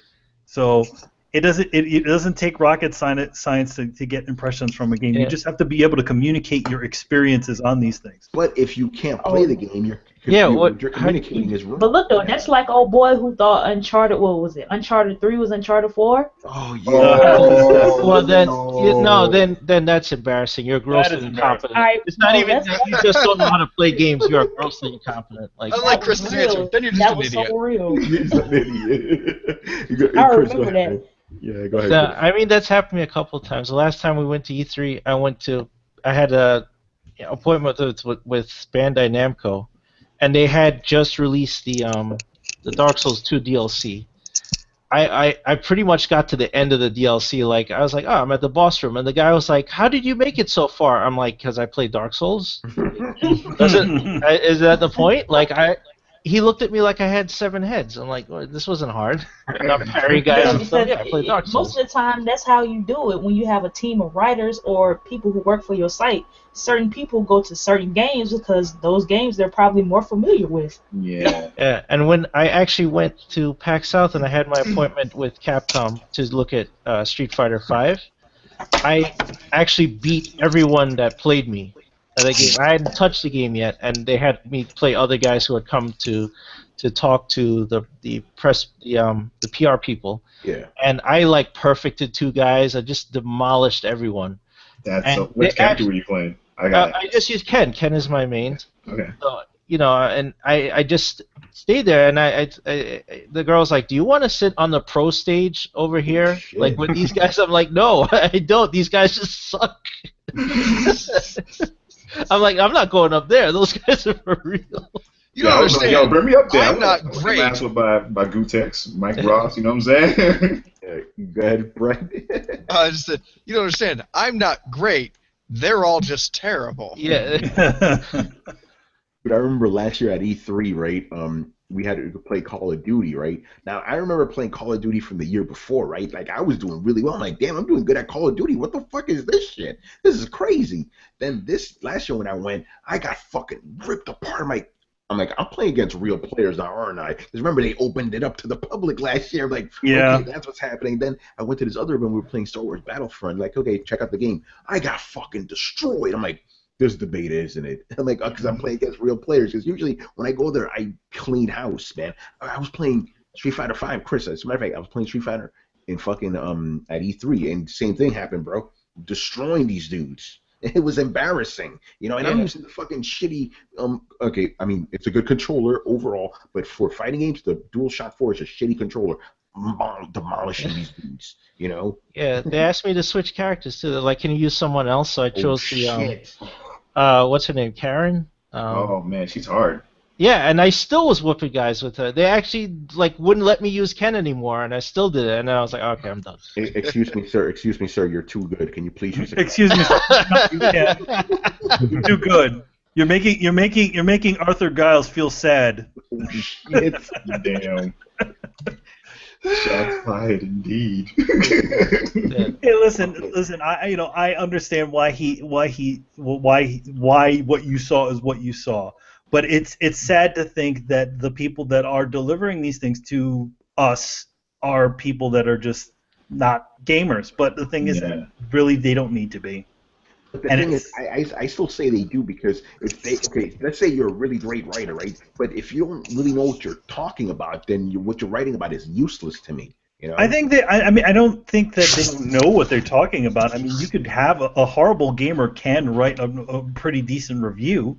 No, but the thing is, his experience is all off because he sucks. You know, I'm not saying you need to be esports. I've played games where I've totally sucked at, but I've had the time of my life, and I can give you a good assessment of what I've played, even though I fucking suck at it. See, here's the thing though: if you enjoy it, I think it's different than if you don't like it. If you don't like it, I'm gonna call you out, hip hop gamer, just like you in Bloodborne. You didn't know how to play the fucking game, and you didn't like it. You know, I'm not gonna trust your review on it. You know, yeah, that's a very, very valid. I even bought because Very valid point. I was in a back and forth with him, and he's like, "Well, you got to see me doing this, and you know, there's the proof that I didn't like that game." I'm like, number one, it's like, why? How could you?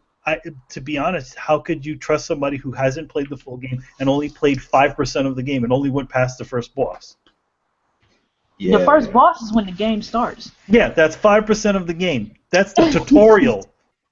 Yeah, you got to get I was about to say. Is that see the how first? far you're gonna go. Yeah.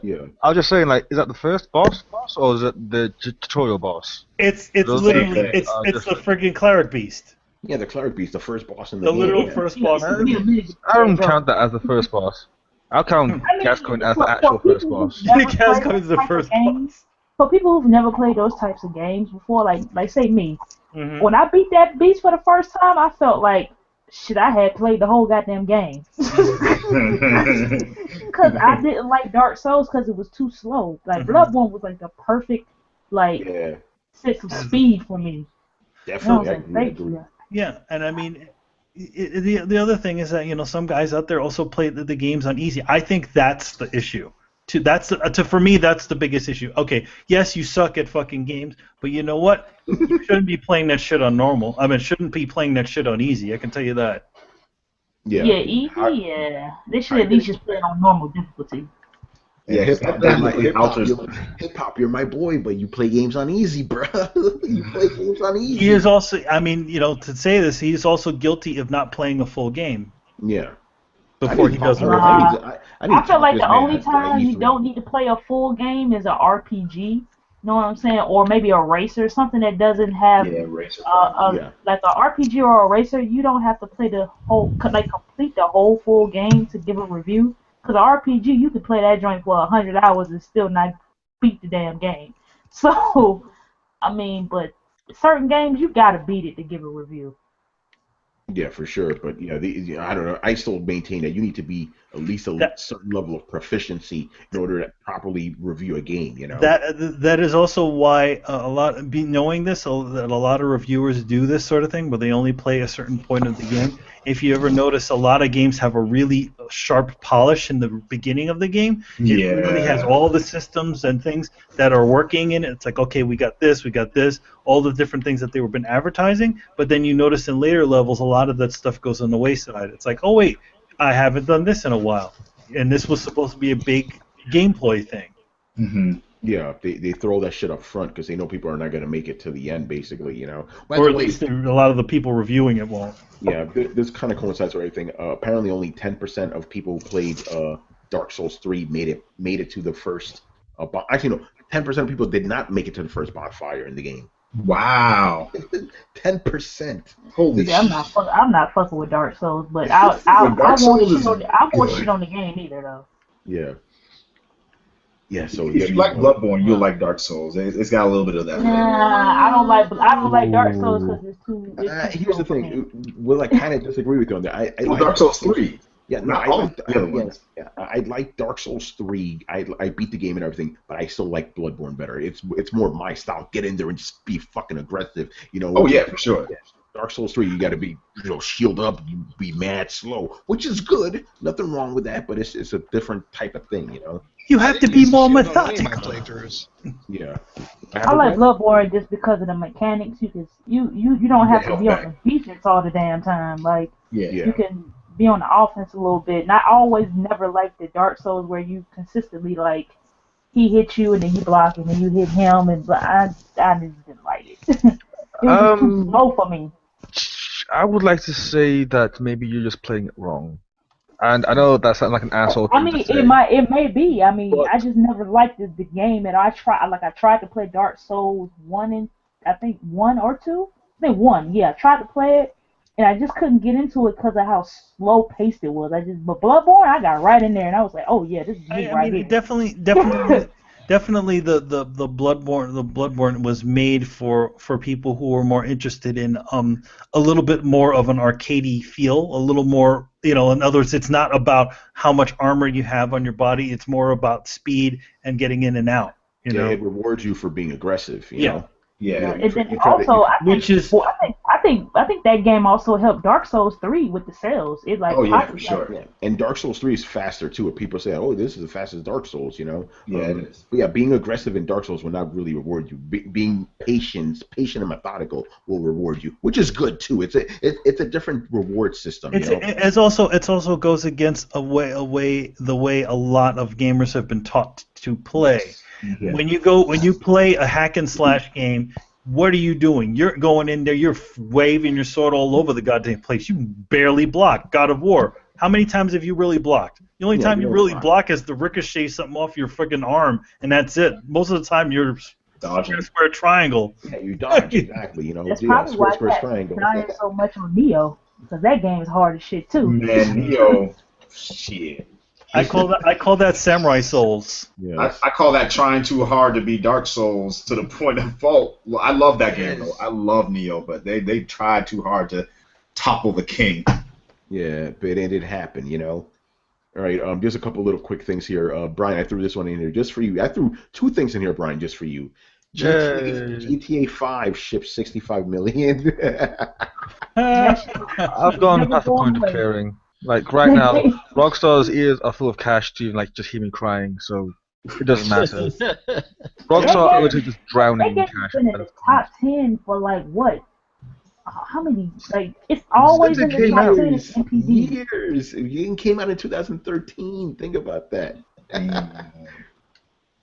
It's crazy, man. Hey man, there's still people that haven't played it. I haven't played it. That's true. See, there you How go. haven't you played it though? That's the question. It's like, to be honest, I'm not interested in Grand Theft Auto games. I really don't like them. Yo, So that's part of the reason why I don't buy them. And Brian, here to answer your question, how many copies have you bought? I own 3 copies, but they're justified. No, first but one the point- was on the point is- PlayStation 3, Mm-hmm. and second one was on PC because, of course, the PC version is better. And third one was on PS4 to play with my friends who had a PS4. Yeah, but it's not about justified. All that money still went to the fucking It's a lot of game. money for Rockstar. Yeah, and myself, I bought 2 of them. You know, most people who bought this game have more than one copy. You know, they're Yeah, I got two. See, everybody who when they got that PS4 is like, oh shit, Grand Theft Auto, bing, buy it. I got it twice because I felt like that game was made for the next gen systems, but they had to put it on PS3 and 360. I said that when I first seen the trailer. I said, Yeah. that, look, this game is for next gen. No, I said that when I first played the game because I said to you guys that this game does not look as good as the trailers. Something's going on here. Yeah. That's my first thought. Yeah, I You knew saying it was definitely. downgraded, Brian? Well, it was, definitely shit. did not look as good as those trailers, like those very first ones. I'm like, hold on, something's a bit off here, and that was like the PS3 version. And Yeah. like back then, that was like when the PS3 was like great, you know, like it was like the lead platform. Like so, I was like, you know what, something's fishy, something's off. I suspect that's either the PC footage they showed in the trailer or next consoles because it came out way too late in the life cycle. And to be fair to the PlayStation 3 version, I mean, that looks pretty good for a system that's fucking ancient. Yeah, it did look really good. I can't even front. But then you play it on PS4, it's like, god damn. Yeah. Yeah, when you get it on It's like- PS4, you can tell like this is the system it was made for. Yeah, It was made for next gen systems. Yeah, but then you play it on PC, you just fall over. It's like, holy Yeah. fucking shit. So yeah, definitely they I guess they downgrade. It's like, okay, guys, we'll wait a little bit until the systems come out, then we put it on PC proper, you know? I mean, they just They didn't care. did that because they're gonna we're make Rockstar. money too. Yeah, they made Rockstar money. is- They made money that way too. They was like, no, we're gonna put it out at the end of the year, and then when they get the new system, we're gonna bring it right back out, and they gonna buy it again because we're gonna Yep. put heist out. Yeah. That That took fucking forever. It took them a year. It literally took them a year to get Heisted together, didn't it? Yep. Over a year. Two It years. took them over a year, almost a year and a half, Yeah. Yeah. almost Heist was 2 so years into good, the too. next gen system. Heist was so good though. It was kind of worth it. Yeah. And the last thing, Brian, I threw this in for you too because you're the big racing guy here. Gran Turismo Sport trailer Oh, came man. out. That shit looked proper. But Will, go ahead, man. Tell us your. Yeah, go ahead. Fuck all Yeah. networks. The PlayStation 4 will actually have a good racing exclusive game now. Oh shit. Finally. Damn, Well, shots Drive fired. Club looks better though. Who cares about which game looks Uh-oh. better? It's all about which game plays better. That's all we care about. Racing games like have been looking good for like a good couple of years now. It's all about which one plays better. And to me, Gran Turismo will always be the best. Like Forza, fair enough. What was it Project Cars? Good try, really good try. Yeah. Drive Club, where are you heading with that, sir? I I don't know. like Drive Get Club. away I without didn't sauce. like Drive Club either. I don't like But that. GT unless though, it's a nightclub or something. and Yeah, don't know the best part that they got running at 60 frames per second, so you Yeah. know it's going to just look amazing. But that was only like 50% complete, so I'm like, wow, it's gonna look even better. They even said it in the live stream that it's only 50% complete. My biggest thing with Gran Turismo is that like I've always appreciated what Gran Turismo has done for the racing genre in general, but like I don't find myself having as much fun with Gran Turismo as like other racers. But that said, like that shit looks ridiculous. yeah, Yeah, it's it looks- insane, man.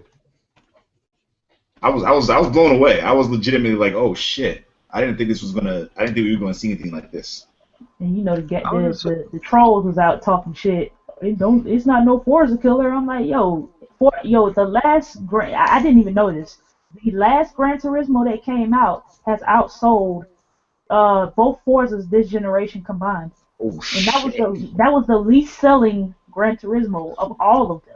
Damn. It did the worst, and it still sold better than both of the Forzas that came out.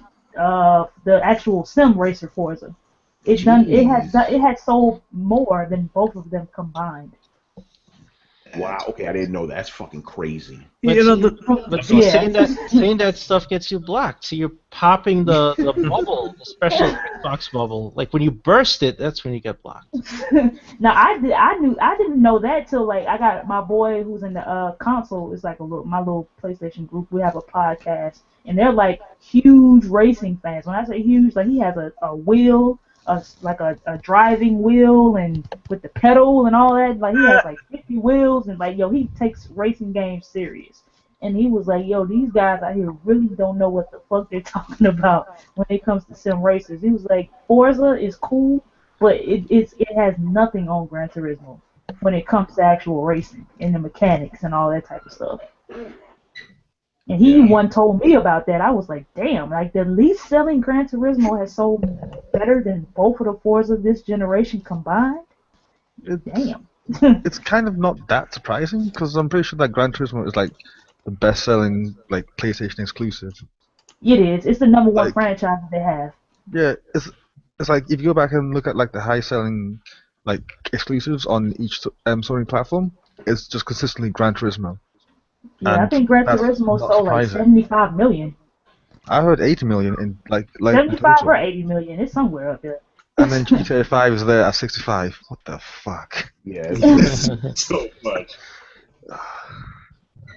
But yeah, I'm excited because like they announced it for was it November this year? November, September. Yeah, and that's kind of bold too. I'm like, it's coming out with the big boys. I'm like, okay, they're really pushing this game in November. I thought maybe October, maybe September. Oh, so it's But November. I thought it was, November. yeah, I thought for some reason I thought it was September. Okay, November. It's in November.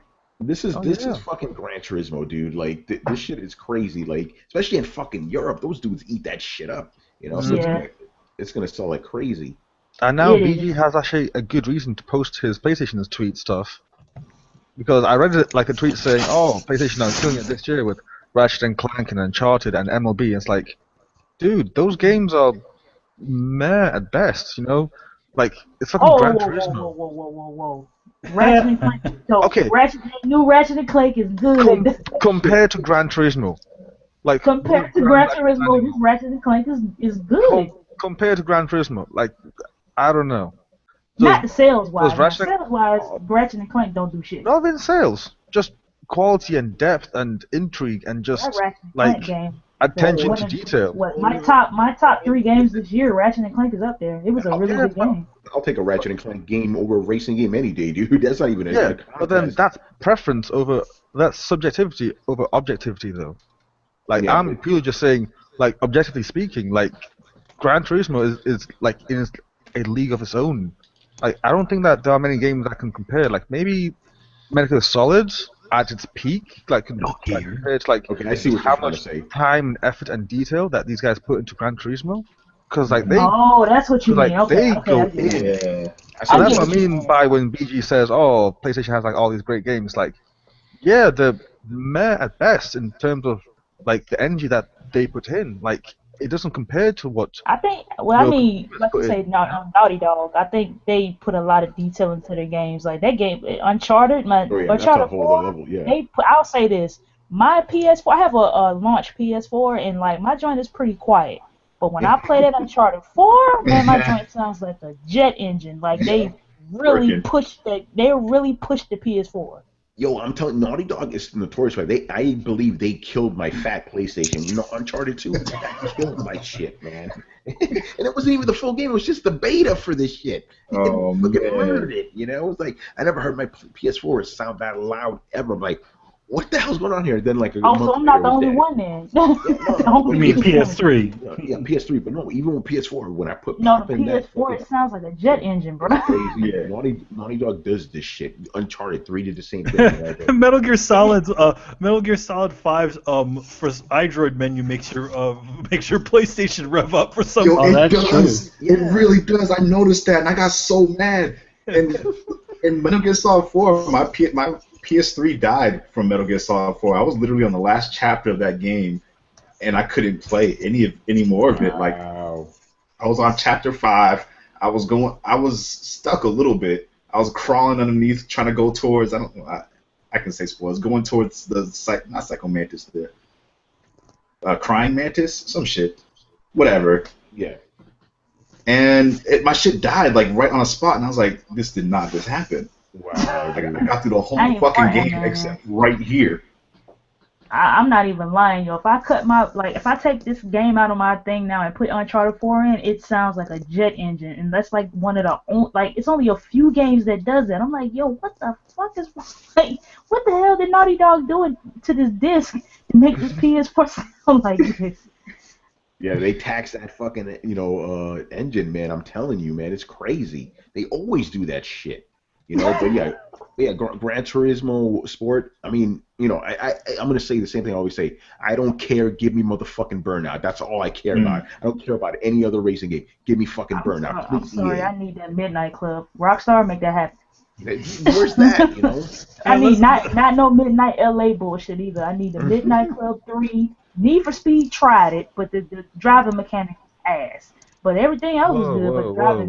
Which Need for Speed are you talking about here? Oh, Brian's a very specific. The new one that just came out last year. Okay, I think that so it's fine. I didn't think it was that bad though. Nah, the driving was really janky.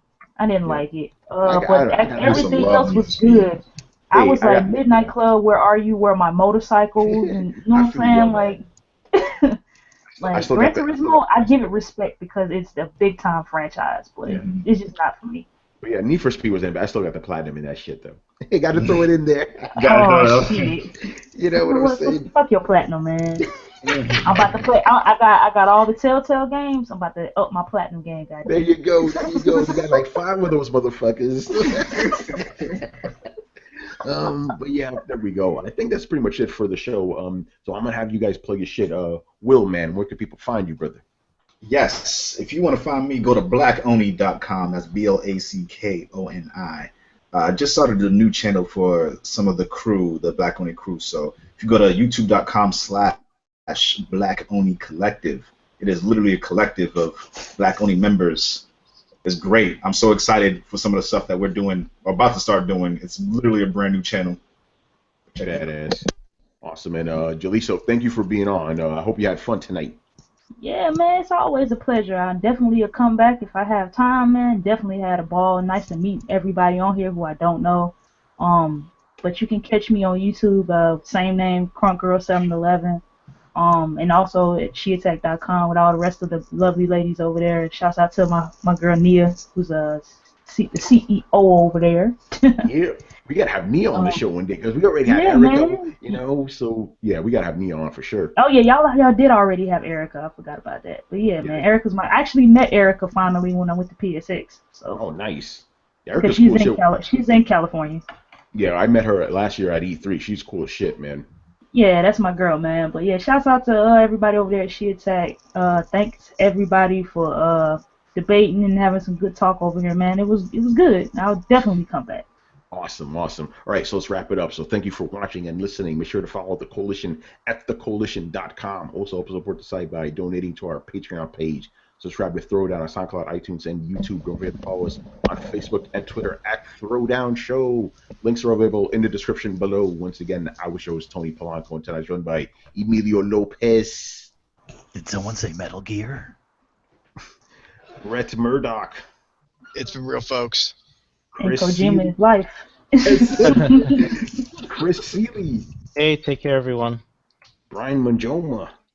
Every time I think of the GTA 5 sales, I'm reminded that Gary keeps the Final Fantasy games alive. Yes. Thanks, Gary. Yes, Had to throw him back underneath the bus there. Will Wiggins. Yeah. And Jalisa Foster. And we out, man. Peace. Peace. Later, guys. Deuces.